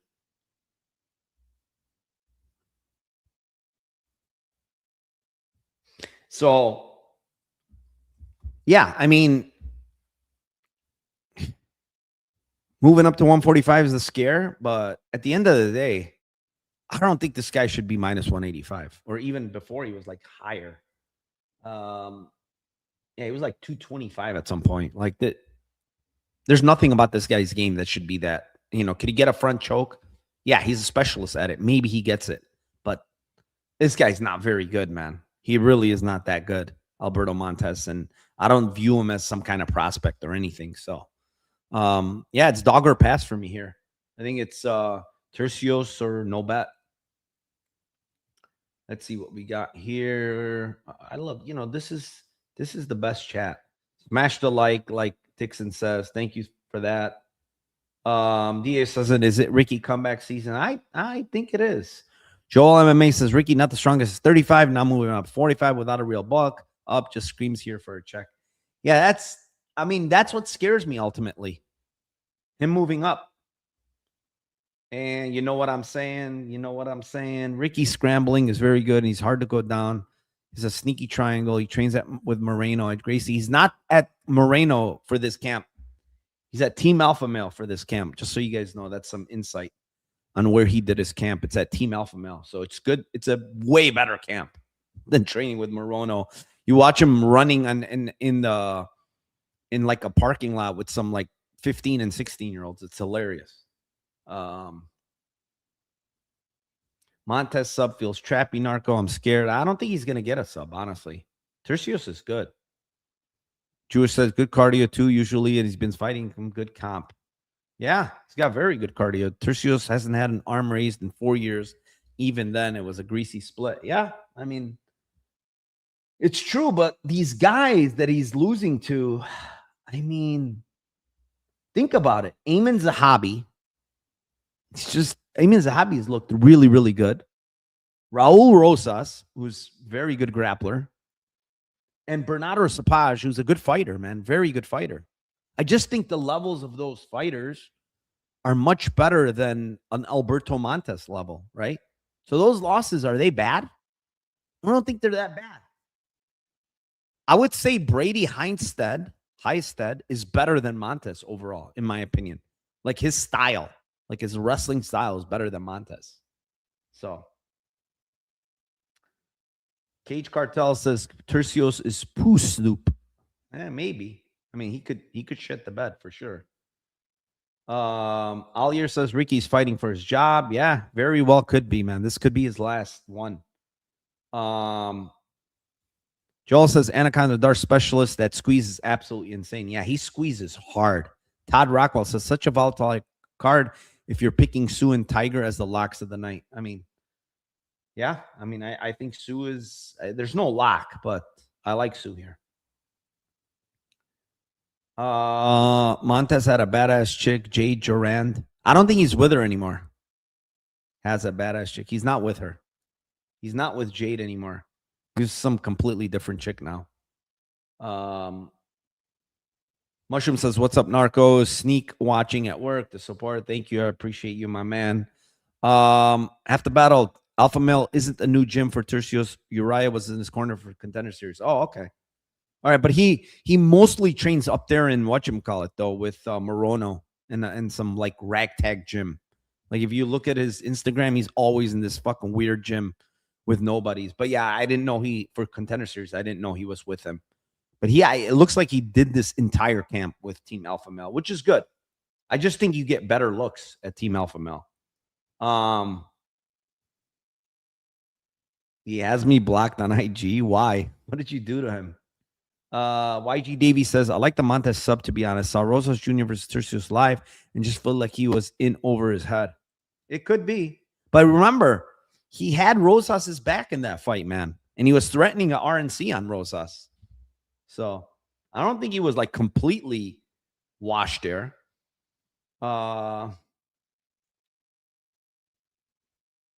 Bunkut says, "Nice hat. Thank you. I got my UFC Winnipeg tickets, bro. I will be there. Awesome. Awesome. Enjoy it." Ricky is scrappy. Good dog this week. Yeah, he is definitely scrappy. That's the one thing. Big Chopstick says, "My model gave me Turcios at 54.5%. Don't love either fighter here, though. So can see a path to victory for both of them." So, but if your model is giving you 55%, which means minus 125, I mean, you have to play plus 160. No? I mean, it's a big gap there, 55% compared to what he is now, which is what, 40% here? A little bit less, even? I don't know. I would say, yeah, it's a little less than 40. So he's like 38. Yeah, he's like 37 and a half. So you got like 17% based on what your model says. It's probably a click. I mean, sometimes it's hard, but Bunku says, "I'm at work too. I'm not sneaking though. They laid me off." Oh, sorry to hear that, my man. Sorry to hear that. Todd Rockwell, you notice how Montes shells up and punches were coming his way on Contenders? He only started looking good after his opponent death gas. Yeah, he definitely does shell up. I didn't say that as well. I will say, though, Calderon is a better striker than Turcios, and he throws pretty decently hard. So, and he kicks like crazy. Like he's a wild man, Carlos Calderon. He's from Colorado. I know who he is. So I see why. I mean, I guess Turcios is a wild man, but he's not really scary, man. He's got no pop in his punches. All right. Let's move on. Next fight. It is in the middleweight division. It is the 11-8-1 Cody Brundage versus the 7-0 Dante Johnson. And currently, Dante Johnson's a minus 900 favorite with the comeback on Cody Brundage plus 600. Brundage took this fight on short notice. He's coming off that knockout, right? He came off that knockout, like, what was it, a month and a half ago? Let's see. Cody Brundage. Let's see when this was. Knockout was, whoa, boy. It's literally a month and a week till fight day. So a month and a week. He got the knockout loss against Cam Rawson in Australia. His wins haven't looked really good. I mean, Marquez fight was 50-50 fight looking on the feet. They both got hurt. Mansour fight was probably his best look, I guess. Mansour did nothing. It was a fight that no one did anything. But Razak fight, he was on his way to get knocked out. Malkoun fight, he was on his way to get finished. Reese fight, okay, fine. He slammed Reese. He was in a triangle, but he slammed him. He hasn't really looked good, dude. This guy hasn't really looked good. He's a bit chinny. He throws wild. He's dangerous early. I will say, like, Cody Brundage, for whatever he is, early on in the fight, he will swing. He's not like one of those guys that's scared to swing back. He will swing back. And if you're not careful, he could land a big shot on you, potentially hurt you and stuff like that. But bro, Dante Johnson's a tank. Like, I understand he's green. He's 7-0, and he's a green fighter. But fighting at 185, he's a tank. This guy was fighting heavyweight. Look at this. He fought this giant Abby who was like 6'6", probably outweighed him by like 40 pounds. This guy weighed in at 209. And I mean, the guy hits like a truck. You know, he fought at light heavyweight too. Look at this. Look at this. 199.8 at light heavyweight against this Parker guy who's monstrous as well. He's like 6'6". Fought at heavyweight here against this Poland guy who's absolutely a monster as well. He's like 6'7". This guy's fought really big guys and taken punches from really big guys. I don't really see Brundage doing anything to this guy. This guy's way more athletic than Brundage, way stronger, hits harder, seems very, very calm in his UFC debut against Dumas. Took him down like almost instantly, and he looked very, very calm along the cage. Got the whizzer on one knee. He's like slowly, you know, not making mistakes, gets up, does the right thing, you know, not really worried at all after getting taken down right away in his UFC debut. So, like, yeah, could Brundage maybe get a takedown here? Yeah, Brundage can wrestle, but what's he going to do with it? What's Brundage going to do with the takedown? Waste his energy? That's about all he's going to do, in my opinion. He's going to waste energy. And on the feet, I think Dante Johnson's going to kill him. He is coming forward. He's not scared. He throws big shots. I think he hits like a truck, if you ask me. He hits very, very hard. And that's why Dumas wanted nothing to do with the striking at all, right? I think he's going to KO Brundage early. Right? It's not a hot take or anything because everybody is a minus 900 favorite. But I think knockout here is, I don't think he's subbing Brundage. Brundage is pretty good grappler, unlike, like, Dumas just quit. Let's be honest. Could Brundage just quit? Yeah. I can't say he, you know, it's not possible that he could just quit, but I think he's only been subbed twice by really good guys. Yeah, he's only got 2 sub losses. One was Bo Nickel. I mean, he's a good wrestler, got his back, and then Rodolfo Vieira. So he's only been subbed twice. I don't really think I don't think this guy, Dante Johnson's skilled with jiu-jitsu at all. I mean, he got kind of lucky he got that sub, honestly. It's his only sub, amateur and pro. So I just think he's going to knock out. But there's nothing special about this. I want to say it's like a 165 minus range or a minus 900. I think that's his path like 90+% of the time. The other 10 is probably sub and decision, which I don't really see this fight going to decision. So if you think a minus 900 is path to victory is 90% by KO, I think minus 165 is short. So I think he finishes him here by KO. I have it no other way, honestly. I mean, maybe Cody by DQ. Somebody mentioned that, actually. Moyes, Cody by DQ. Yeah, that's the only way. Literally. What else do we have here? Cody was looking for the back of the headshots again last fight. He's always live for a DQ. Yeah. And Johnson is green. You know, I could see him doing something like that because he's so green. Dumas sub look fishy. Yeah. I mean, it was fishy. Dumas just gave up. It wasn't that it was fishy. I think he just gave up. Yeah. All right. Let's move on. Next fight of the night. It is in the bantamweight division. It is the 14-7 Cody Garbrandt versus the 27-10 Xiao Long. Currently, Xiao Long minus 155, and the comeback on Cody Durden is plus 135. This is going to be an interesting matchup in the sense that Garbrandt, when it comes to skill level, this is not close. You know, Garbrandt is the way more skilled fighter, right? And skills alone don't pay the bills, right? Because you could be very skilled. Jeff Neal was very skilled and his chin was gone and he got knocked out last fight, right? Against a good striker, right? With power. Long Zhao's not a good striker. I don't think he has a ton of power, but he has some power and he swings. But he has good attributes. You know, he's got good intangibles. And one of his good intangibles is he's a pressure fighter. He's got high volume and he's got a chin like no other. Like his chin is crazy good.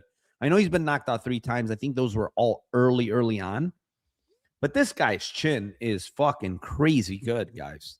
One of them was a doctor stoppage, and the other one was a KO. And the other one was a KO early on. But look at how long this was. 2016, 2017, and 2017. So he hasn't been knocked out for almost 10 years. And his chin is crazy good. I'm telling you guys. I know Cody hits hard. He's not KOing this guy. That's all I can tell you. He's not going to KO this guy. But Cody's the better wrestler. Cody's a better jiu-jitsu guy. Cody's the better striker. Cody's faster. Cody has better footwork, right? So when it comes to skills, it's not even close. Like it's 10 on one side, 1 on the other. But then you look at the intangibles and you say, holy moly, it's all swayed to one side. Also, Xiao Long has the better chin. Xiao Long has the better cardio. And Xiao Long has the better volume, right? Cody Garbrandt's chin is not good. Cody Garbrandt's volume is not good.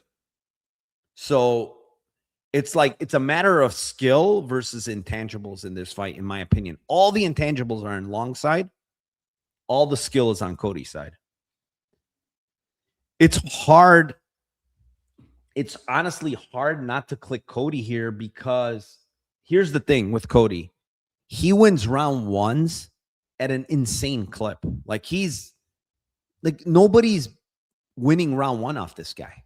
You know what I'm saying? Like he's winning round 1 at a very, very, very high clip. Like let's go back and look. Cody Garbrandt, last fight, Ronnie Barcelos, he won round 1. Next fight, Davison Figueiredo, I think he might have lost that round 1. I think that's the only round 1 he lost. And that was via grappling, I believe. Oh, no. Sorry, I take it back. He won round 1 against Davison Figueiredo. I was there for that one. He won round 1, touched him up on the feet, and proceeded to get taken down in round 2 and lose round 2. And if you see all these fights, Jones, he won round 1. Kelleher, this one, obviously, he got knocked out in. He didn't win round 1. But a lot of these fights, man, he's winning round 1. Outside of these knockouts that he lost, he's winning round 1 at such a high clip. It's such a high clip.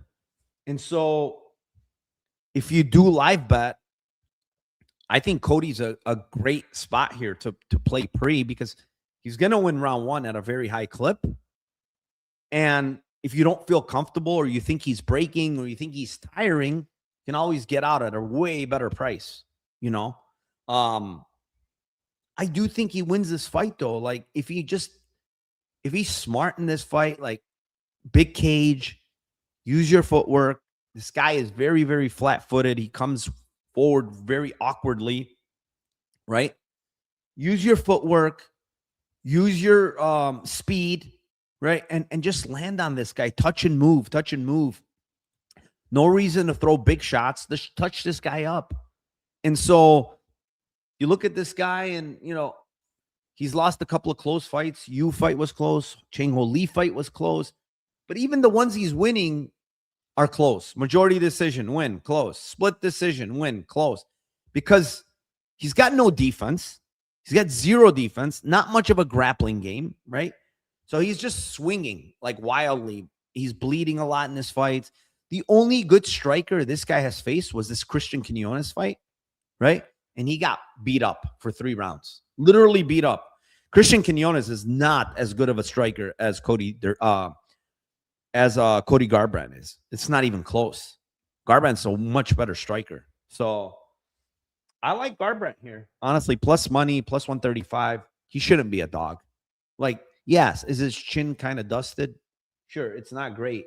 He got hurt against Barcelos late in that fight. But Barcelos is a much better grappler. He's got good cardio, we've seen, and he's a good striker. So his game is a lot better than Xiao Long's. Obviously, the intangibles is the scary part, like the volume, the pressure, the chin. He's just going to keep coming and coming against Garbrandt. So that's what scares me mostly. Like maybe it wears on Garbrandt. Maybe Garbrandt eventually tires out and this guy starts landing big shots on him. That's the scare. That's a scare in this fight. But I'm gonna go with Cody Garbrandt here. Plus money. I don't really feel like he should be plus money here. So I like Cody at plus 130, whatever it is. I think it's good. YG Davies says values on Cody, but how long can win minutes down the stretch? I want to bet no love, but I have more to look at it. Yeah, I think it's Cody in my opinion. Yeah, if it's anything, it's Cody by decision. I don't think he's knocking this guy out. I don't think he's subbing him. So if he wins, it's Cody by decision. That's just how I see it. Let's move on. Next fight of the night is in the middleweight division. It is the 15-2 Bruno Ferreira versus the 18-6 Gregory Rodrigues. Currently, Gregory Rodrigues minus 170 with the comeback on Ferreira plus 145. This line has come down. Rodrigues was minus 200 earlier, and people have been betting Bruno Ferreira. And this is a rematch, right? Bruno Ferreira knocked out Gregory Rodrigues last time out. Bruno Ferreira is an explosive fighter. That's how I would say, you know, what is this guy? You know, what does he do really good? I think he has really good power. I think he has a lot of awkwardness to him when he's striking. You know, he's changing stances, constantly changing stances, in and out, exploding in and out of the pocket. A lot of circling, a lot of footwork. But he's tricky, man. He's very, very tricky. And you saw the first knockout against Gregory Rodrigues is he throws a left hook. He misses. He feints a right hand. Gregory Rodrigues thinks the right hand is coming, but he follows up with the left hook again. And he absolutely put Rodrigues' lights out. That's the thing with Ferreira. Like, he hits you one time, he can put your lights out. One punch. He's got one punch, KO power, lots of power. And Gregory Rodrigues, again, we're going to talk about skill. He's the more skilled fighter here. Grappling, striking, he's just a better. But he gets hit in every single fight, Gregory Rodrigues. There's not one fight that he doesn't get tagged in, right? He gets hit in every single fight. And Bruno Ferreira needs to only hit you one time to put your lights out.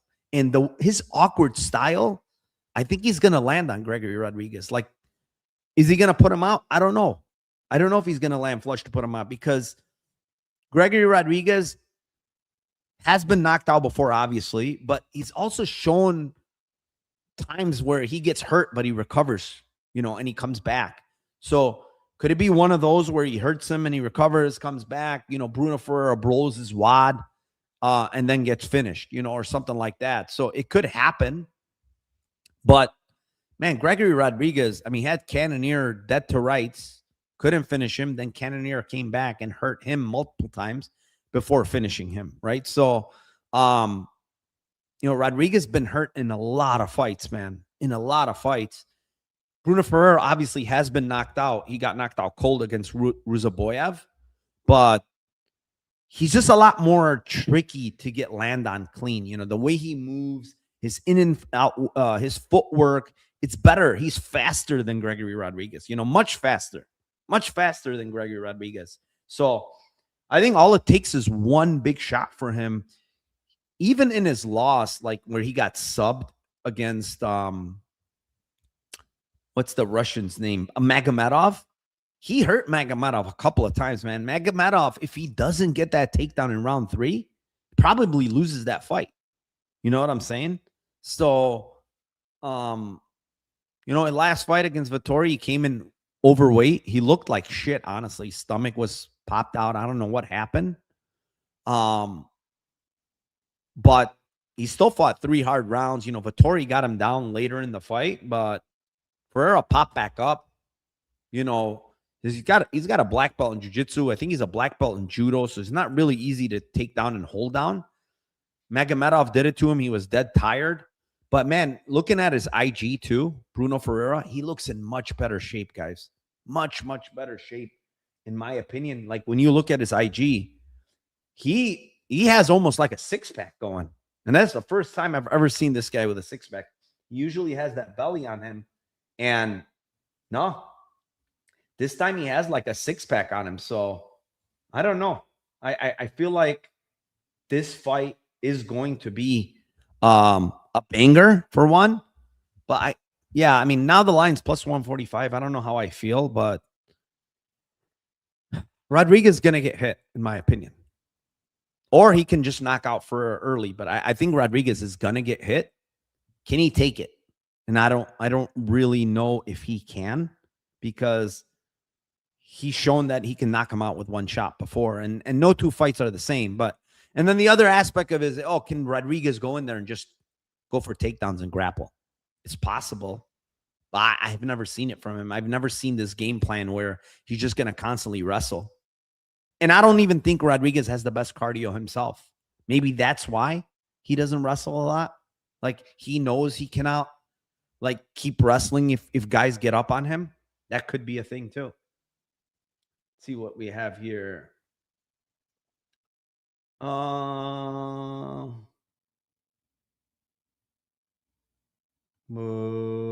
Cody by decision. I think you're referring to Xiao Long. Yeah, he's been KO'd. I said KO'd 3 times 10 years ago. The guy was, how old is Xiao Long? He's like 30, right? The guy was like 20 years old. The kid, 27. He was actually 18 and 17 when he got knocked out. 18 and 17 years old. He's never been knocked out since. And if you don't think he has a good chin, you have to watch tape. See, you don't just, the thing is, you can't just look in WikiCap and say, oh, this guy got knocked out 3 times. He doesn't have a good chin. Well, it was 10 years ago. He was 18, 17 years old. And if you look at his recent fights and who he's fought and the way he's able to absorb shots, he definitely has a good chin. So that's how you kind of have to look at it. You can't just, WikiCap. Oh, he's been knocked out 3 times, so he doesn't have a good chin.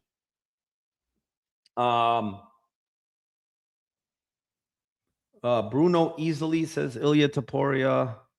Bruno inside the distance. He wrestled Brad Tavares. Yeah, he did a little bit. I don't think he wrestled him the entire fight, but he did mix in the wrestling. Yeah, I agree.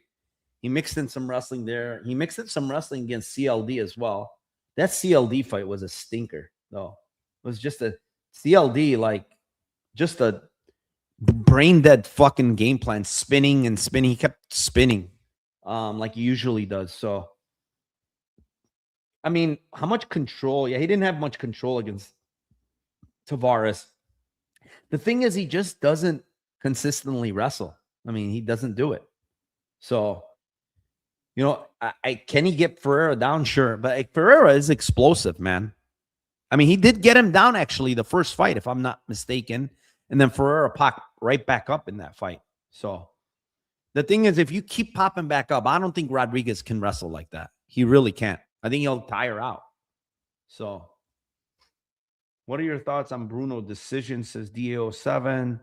I don't know, man. I think this fight ends if he wins.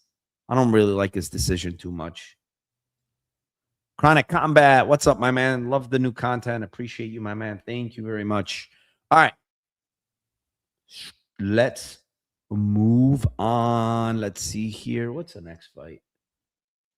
I have to pull up the actual card. Next fight. Okay.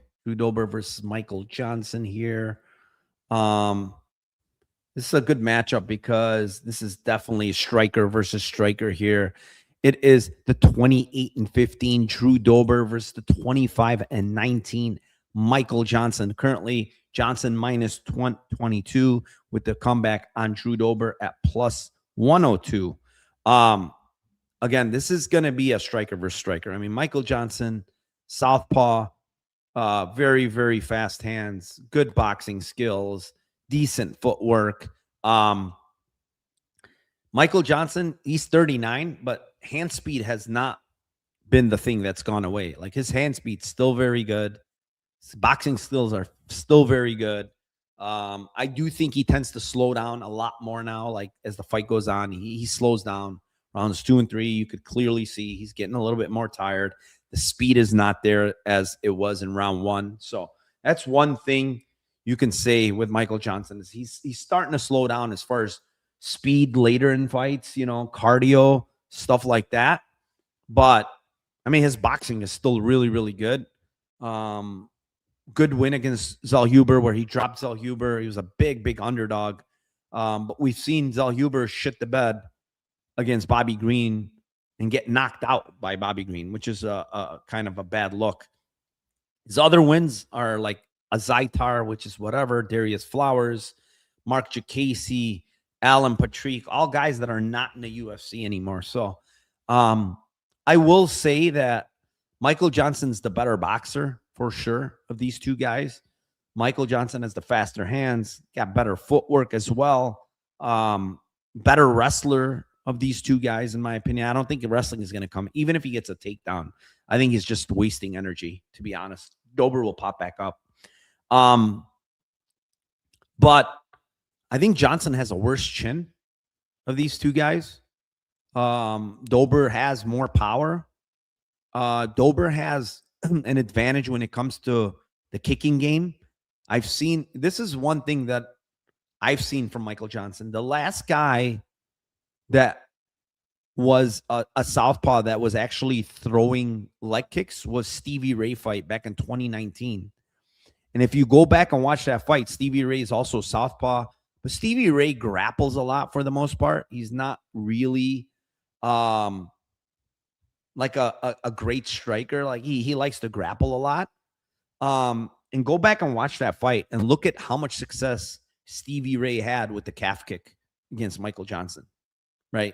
And that was Johnson 8 years ago. His footwork was better at the time. He was faster at the time, as far as speed, footwork. I mean, obviously 10 years ago, you're going to be faster or whatever, 8 years ago, right? At 30, 31.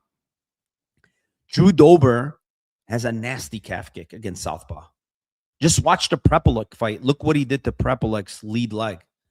He annihilated that lead leg. I mean, Prepolek was really starting to hurt with that lead leg and had to pressure a lot more and make it a kind of a ugly fight, a war, right, for him to succeed. And I bet Prepolek in that fight just because of how durable and tough Prepolek was. I knew that he's had to go through fire. I knew that Dober was probably going to hurt him at some point, but I thought to myself, I'm like, this guy is going to keep coming, and Dober hasn't looked great of late, right? So I think if he keeps coming, he can maybe steal rounds here, and he won round 2, but then that low blow in round 3 from Dober really gave Dober a reset, and he came out and finished Prepolek. The thing is, Michael Johnson is there to be calf kicked, man, and this is the thing. If Michael Johnson loses his feet and his footwork, I think he's going to get knocked out against Drew Dober because he needs his feet. His boxing style, he needs those feet. He's moving. He's laterally moving. He's got good footwork, and you need good footwork to be a good boxer like him. But once your feet are gone, and Dober, if he is smart and he does chop that lead leg, and Dober is a Muay Thai guy, he's got nasty, nasty calf kicks. Very, very big legs. I don't think he's going to need more than 5 huge calf kicks to really affect Johnson's movement. And then Johnson becomes a stationary target, which in that scenario, I think I'm going to favor Dober because Johnson uses a lot of good angles. His boxing, he throws that really good jab. I do think the jab is going to be very good for Michael Johnson early. He's going to land it on Dober. He's got Dober doesn't have the best head movement. He tries. Even though he moves his upper body, his head doesn't really move much, and he does get tagged a lot. And, is his chin going? It could be, it could be going here. Torres obviously finished him. Prepolek actually hurt him and even dropped him to a knee in that fight. So it is a bit of a concern with his chin, but I think he still has the better chin than Michael Johnson. I think if he tags Johnson clean, I think Johnson goes to sleep. So, yeah, I'm kind of dogger pass here. I don't want to lay minus 122 with Johnson. I don't think he should be the favorite. I think southpaw versus southpaw really, really helps Dober here, in my opinion. to let off those calf kicks. The thing with Dober is when you look at his career, he's not faced many southpaws. He's not faced many guys that are going to stand southpaw and strike with him. And so, he hasn't had a chance to land those calf kicks. Because I do think, you look at the Prepelic guy and he's a southpaw. And what did he do? He absolutely destroyed the calf early. So, yeah, I mean, I'm going to go with Dober here. I know a lot of people are on Johnson. I like Dober's side here a little bit more. Wow. Jim K says Johnson has more power. I don't think so. I think Dober has more power. I think Johnson has more speed. Sometimes speed is power. You don't see the shots. But as far as punching power, I would have to say Dober has the punching power here by quite a bit. I think he's the one that could land the one-shot KO. He's the one. I think Johnson has fast hands where he can drop you with punches you don't see. But the one punching power, I think it's clear Dober, in my opinion. Yeah, I don't. It's going to be it's a really good stylistic matchup because they're both going to be striking for the most part. I don't see much grappling at all in this fight, And even if any one of them does grappling, it's probably Johnson. I don't think there's much success. Let's move on. Next fight. It is in the bantamweight division. It is the 11-1 Raul Rosas versus 22-9 Rob Font. And currently Rosas minus 245 with the comeback on Rob Font at plus 210.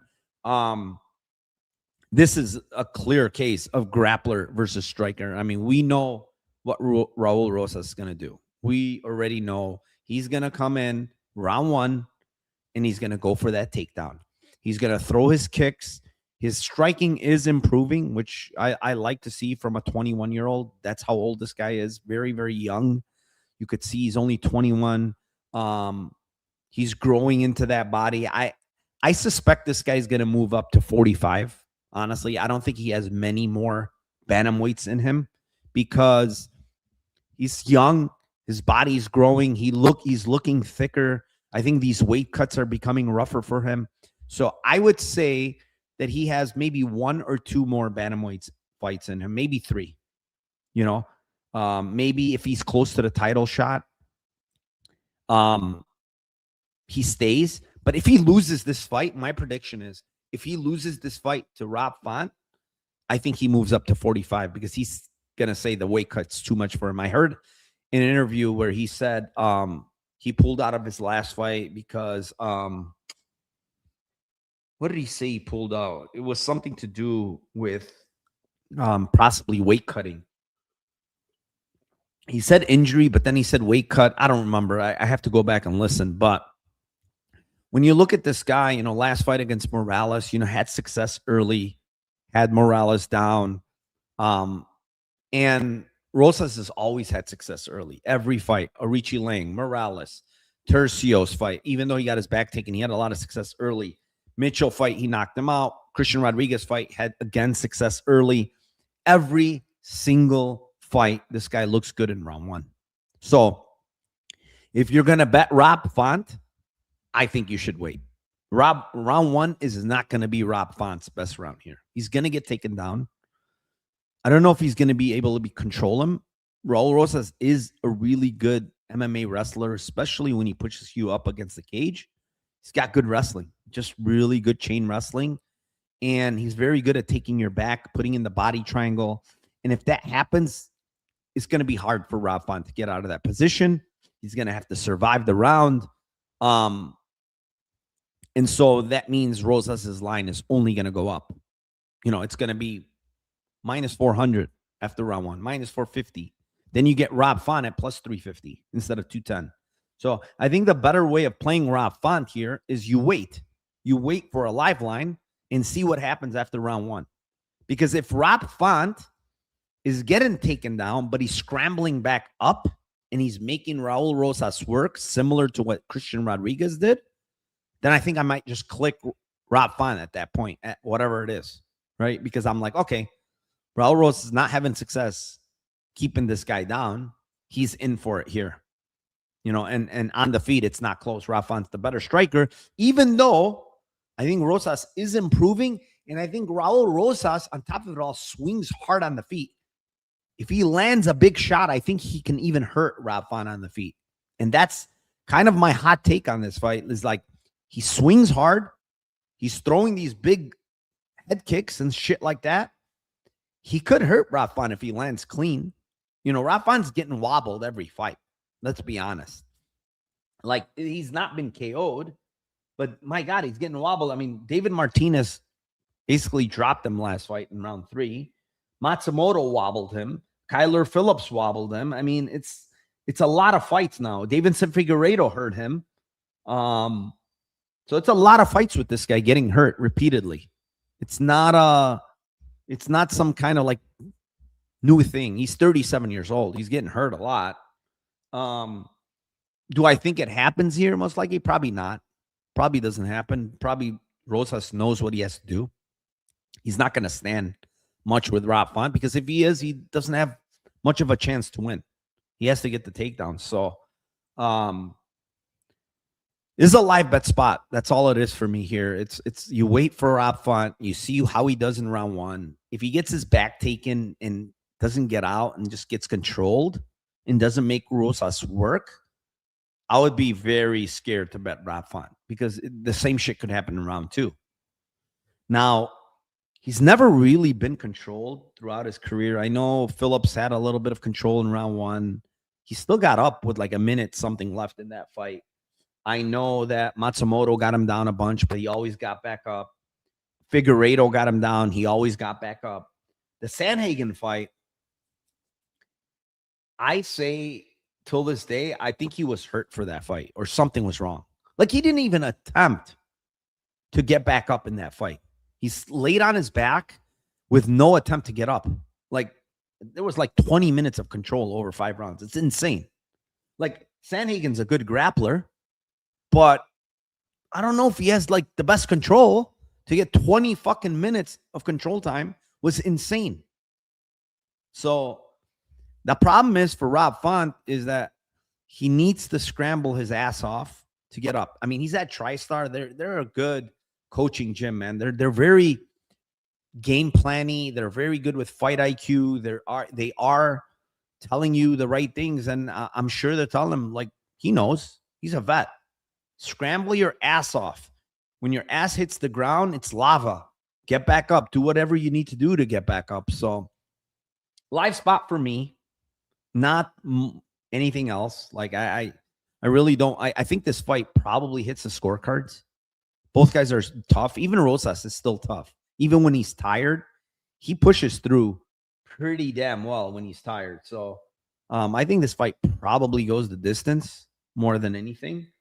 But to pick a winner here, I am gonna go with Raul Rosas by decision. I think he's gonna win via grappling, at least 2 rounds. Maybe late it's gonna get hairy, but I think he's going to hold on and survive here at the end. All right. Before we move on, let me see what people have to say here.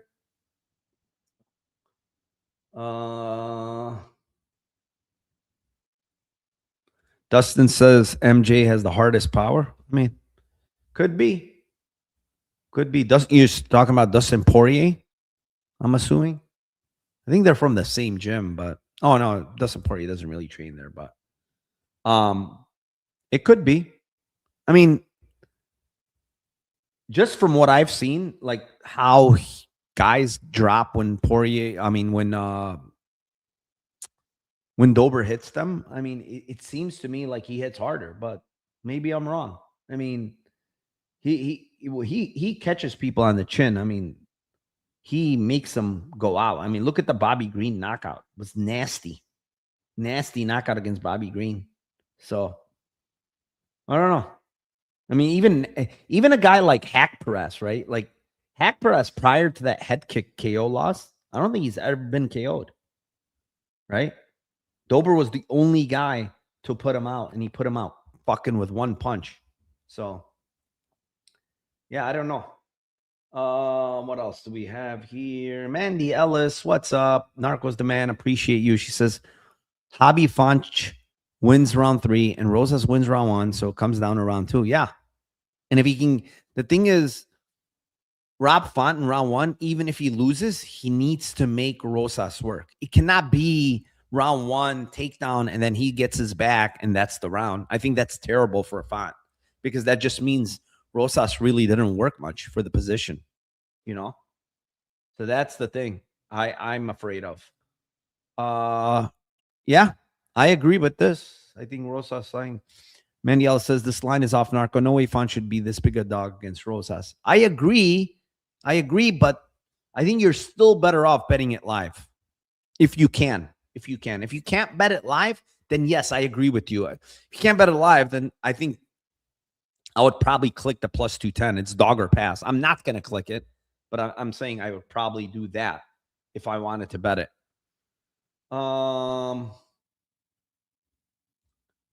DSBV says round 3, Font round 3 plus 2,500. Rosa split plus 1,100. Interesting. Yeah, round 3 could get hairy for him, honestly. It really could. Rashid says maybe one day Narco will break down a fight with Special Analyst X. No, that's not happening. I know who you're referring to. That is not happening. Rosa sub, no play? Nah. I don't know, man. I don't think he could sub Font. Font has really, really good submission defense. I think he's been subbed once, if I'm not mistaken.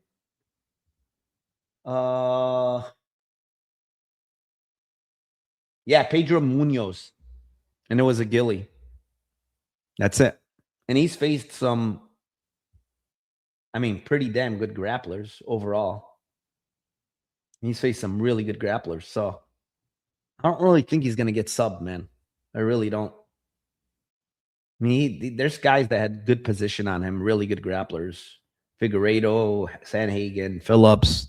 I don't think he's getting subbed.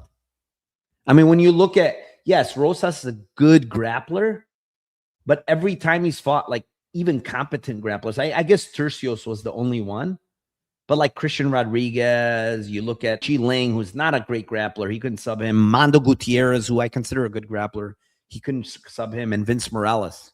If anything, Vince Morales had him in sub attempts more than he had Vince Morales. So, yeah. All right.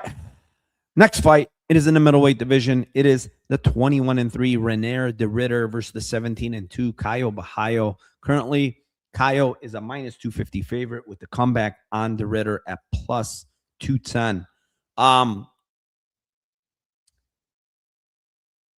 First of all, I don't care what anyone says, whether de Ridder was sick, hurt. I don't care what anyone says. This guy has quit in him. Like, there's no doubt in my mind he has quit in him, right? Anatoly Malkin fight at light heavyweight, he quit. Guys, he quit there. He got hit. Listen, he wasn't out. He in that fight, he got hit. He was on the ground, sitting. He was sitting up on the ground, sitting up. Herb Dean tells him, get up. Get up. I'm going to stop it if you don't get up. He looks at Herb Dean and just literally doesn't get up. He quit. So you're not fucking knocked out. It's not, I think it was like round 2, if I'm not mistaken. Let me look at this because I don't want to misspeak. But it's not like it was late in the fight or something. I think it was round 2. Let me see here. Oh, it was round 3. Sorry, beginning of round 3. It was in round 3, beginning of round 3, right? He's sitting up and the guy tells him, get up, and he doesn't want to get up. So last fight, he was sick and injured and hurt and whatever bullshit he was talking about, and his blood work came bad, and he said all these things, right? He was out for 2 months and 3 months, and he couldn't train, and I get it. Maybe he was hurt. But what happened in the Malkin fight? What happened when the ref is telling you get up and you just decide to just sit there at the beginning of round 3 and you don't want to get up? Why?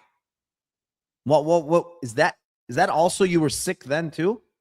So when I see that, and in 2 fights, I kind of start thinking that, when things are really going bad for you, which it was going bad for him in that fight, he quit. Now, the first Malkin fight, it was a heavyweight. He did get hit pretty hard along the fence, but he also crumbled as well. I don't remember. He wasn't really knocked out. He just kind of shelled up and crumbled along the fence there, right? So maybe that wasn't quit. He got hit, fine. And Malkin is a beast. He hits hard. I get it. But I don't care. You're in there as a fighter as well, right? You're in there as a fighter. You fought this guy already. You're in round 3, at the beginning of round 3, and you just sit on the mat and say, fuck this, I'm not going to get up. There's quit in you. Come on. There's absolutely quit in you when you do that. So, yeah, I mean, Whitaker fight, he got dropped. He didn't quit. Fine. There was no quit in him there.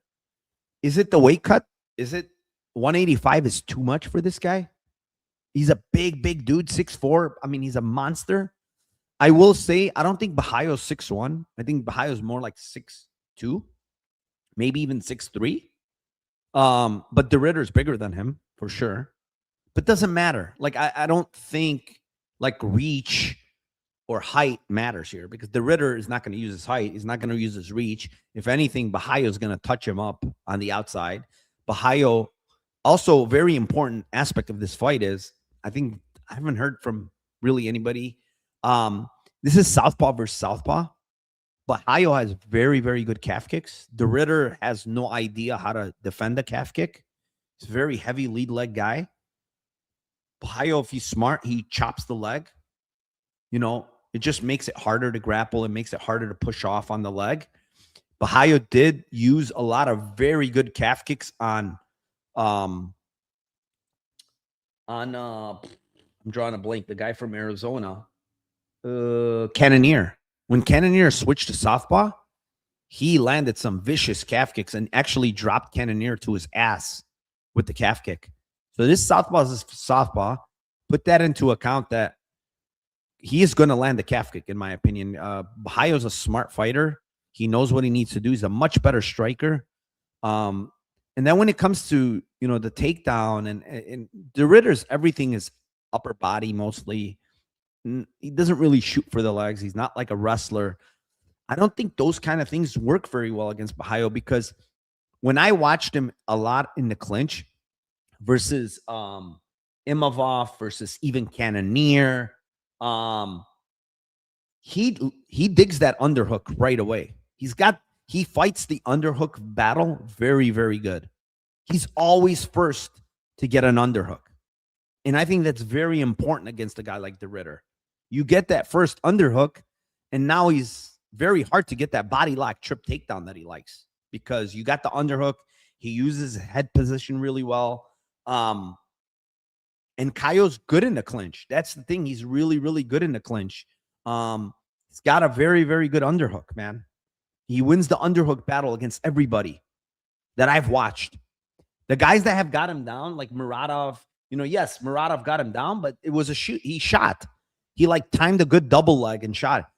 Reinier de Ritter is not a guy like that. He doesn't get his takedowns like that. He's not shooting a double leg. He's not athletic enough to shoot even double legs. He's mostly upper body trip takedowns. Maybe he can get one. It's possible. I'm not saying he can't. But Caio's very, very competent on the ground. Don't get it twisted. Like, this guy's a high-level black belt. Do not get it twisted on the ground. If Brandon Allen can reverse Reinier de Ritter, you better believe Borralho can reverse him as well. And Borralho, to me, is much stronger than Allen, too, when it comes to jiu-jitsu and strength. So I like Caio here, man. I think the Ritter is who he is. He's going to try to come forward. He's going to try to get the takedown early. He got it against Brandon Allen. He had great positions against Brandon Allen early, and then fell off a cliff, and he blamed it. He blamed it on the cardio. Fine, whatever. He went 2 for 15 against Robert Whitaker. Whitaker has good takedown defense. Don't get me wrong, but man, dude, that's the ghost of Whitaker. That wasn't the Whitaker that I know. And we know that's not the Whitaker of old. That's the This is the new version of Whitaker that's kind of washed. You know, it's towards the end of his career. You look at the Bo Nickel fight, like, yeah, Bo Nickel quit, just ate a couple knees and kind of quit, right?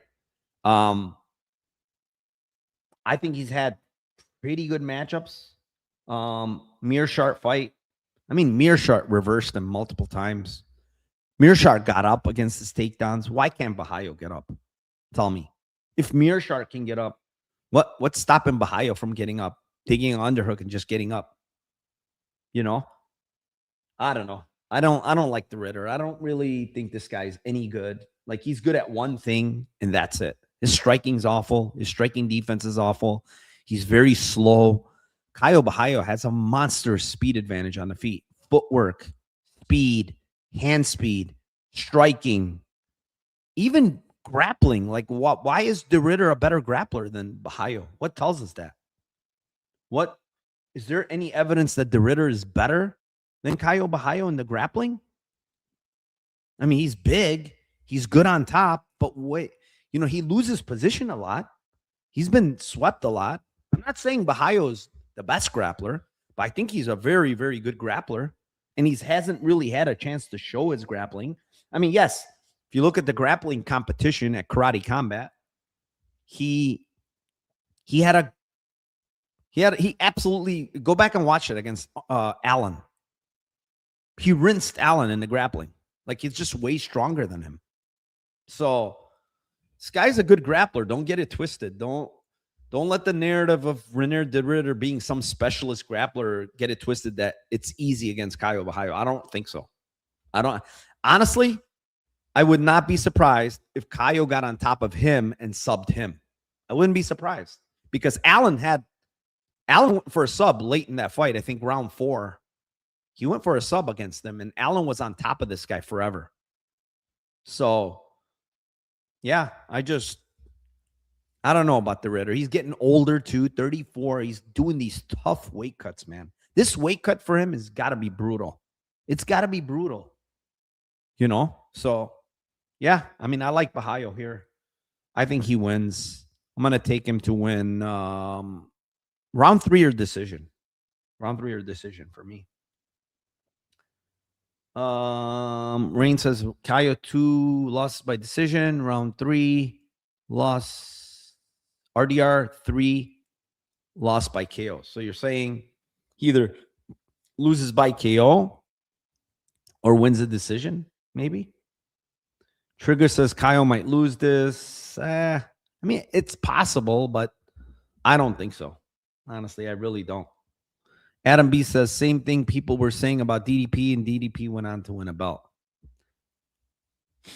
Yeah, but DDP has way better cardio than this guy, in my opinion. Much better. And we've never really seen DDP quit. That's the other thing. Like, if you're going to compare DDP to this guy and say, yes, he's not really skilled, or he just has like these good attributes, but DDP is a warrior, bro. DDP fights through everything. DDP pushes through exhaustion. DDP would never quit on the stool, right? It's completely different. The intangibles with DDP are way different than this guy, Reinier de Ritter. This guy's a quitter. This guy gasses way more. It's not close in that sense. AY, there's zero chance Rosas publicly said he pulled out because of weight cut issues. Why are you making stuff up for attention? So if you don't like it, get the hell out. How about that? Because I'm not making it up. I never make anything up. I said I forgot if it was a weight cut issue or he said he was injured. So listen back to it. And if you don't like it, leave. These trolls, dude. And of course, it's going to be some anonymous with an AY8292. That's his name. All right. Before I move on, guys, down below, please hit the like, subscribe to the channel. If you're on Rumble, again, same thing there. Please subscribe, like, comment, do all that. Comment in here. I will answer all the questions after I'm done. But with that being said, right, let's move on to the main event of the night. And it's an incredible main event in the lightweight division. It is the 36-11 Charles Oliveira versus the 27-8 Max Holloway. Currently Holloway minus 205 with the comeback on Oliveira plus 175. This is for that BMF belt that Max Holloway is holding. Line has come down a little bit. People are betting Charles Oliveira. I kind of agree with it. Like, I like Max Holloway. I think he's a great fighter. I was there for UFC 300 where he knocked out Gagey last second. I posted a video of it on X. It was an absolute incredible knockout. I saw it live in person. I went fucking crazy. And Max looked good against Poirier last fight. You know, he hurt Poirier early. He dropped Poirier. He almost finished him, but then he got dropped and hurt pretty bad in round 2, towards the end of round 2. So it's kind of a swing. But for the most part, I mean, Holloway kind of just worked him in the striking, you know, a much better striker, more volume. But the thing is, that was Poirier's retirement fight. Everybody knew that was Poirier's retirement fight. The guy is literally 9 toes out the door. He was done, right? So, yeah, is Poirier still dangerous on the feet? He hits hard. He's a good striker. But, man, he didn't care. Honestly, he just went in there, just wanted to make it a good fight, just try to swing. I don't know if he cared that much about getting a W there, right? The Poirier fight, honestly, Holloway looked pretty good, man. He was landing a lot of good shots. He did get hit, eventually got finished, but he busted up to Poirier pretty. His face was kind of busted up. Holloway was landing good on him. You know, he's got good footwork. He's got a lot of volume. He's got good striking. He's got a good get up game when he's getting taken down, and he was taken down in that fight by Poirier, but kind of popped back up pretty easily. But he's never really been grappled, man. Who's the last guy to kind of really, really push a grappling pace on him? I mean, who? Volkanovski, 3 takedowns years ago, but Volkanovski's a striker first. He's not really a grappler. The thing is, I kind of label Oliveira the same way. At this point in his career, he's like striking first before going to takedowns. He loves to strike. He loves the KO. He loves, he loves throwing caution to the wind. He's got no regard for defense. When I tell you this guy has 0 regard for defense, every single fight, no regard for defense, guys. There's none. He just walks forward, marching, throwing his kicks, his teeps, high guard for nothing because he never moves his head. And he's just trying to land big shots, but he gets hit a lot. He gets hit a lot. He gets hurt in a lot of fights, even though he comes back and pushes through, but he gets hurt in a lot of fights. His chin is very iffy still. Max Holloway is going to land on him, but I also think he's going to land on Holloway because Holloway is sitting down more on his shots lately. You know, he's sitting down and trying to actually hurt people. And when you sit down on your shots, you're just going to be more in the pocket there to get landed on. You're not going to be in and out like he normally does, throwing combos in and out. He's going to be there to get hit. And I think Charles Oliveira, he hits hard, man. You got to be very, very careful. This guy hits hard. He's very sneaky with his attacks. He's throwing all types of strikes. If you're in the clinch, he's torching you with knees and elbows. He has some of the nastiest knees to the body in the entire UFC. I mean, he's very, very dangerous there in the clinch. The big cage, obviously, is good for Holloway. He can use his footwork. But I think this is going to be a war, one way or the other. Charles Oliveira is either you kill me or I kill you. That's basically what he is. And if you look at Charles Oliveira's, UFC career or even the run that he's been on, and you look at 36-11, 47 fights, this guy's only been to decision 6 times. Look at this shit. 6 times. And you go back and look and you say, when were the 6 times? Chandler fight, where he almost finished Chandler 16 times, right?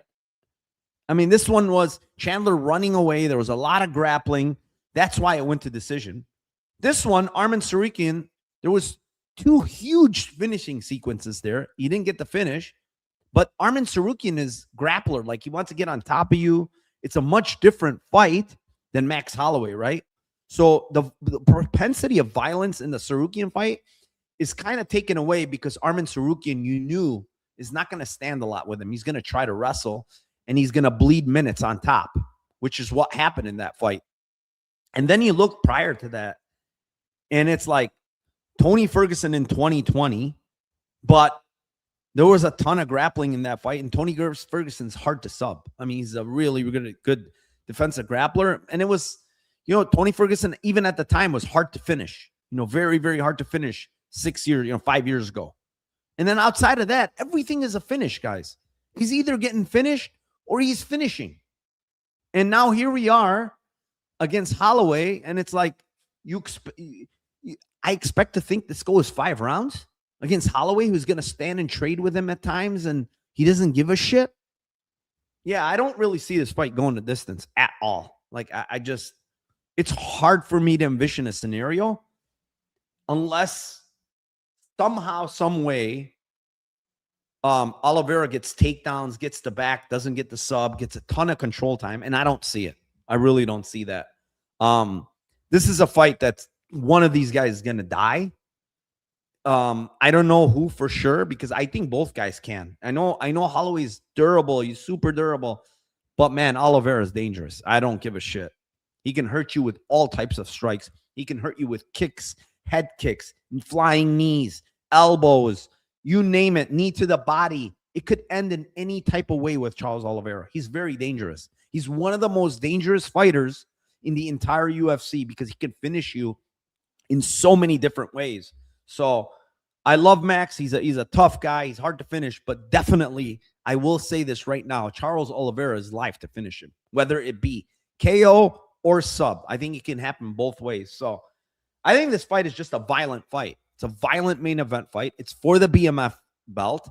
Both guys love violence, even though Max Holloway doesn't have a ton of finishes. He loves violence. Don't get it wrong. Don't get it twisted.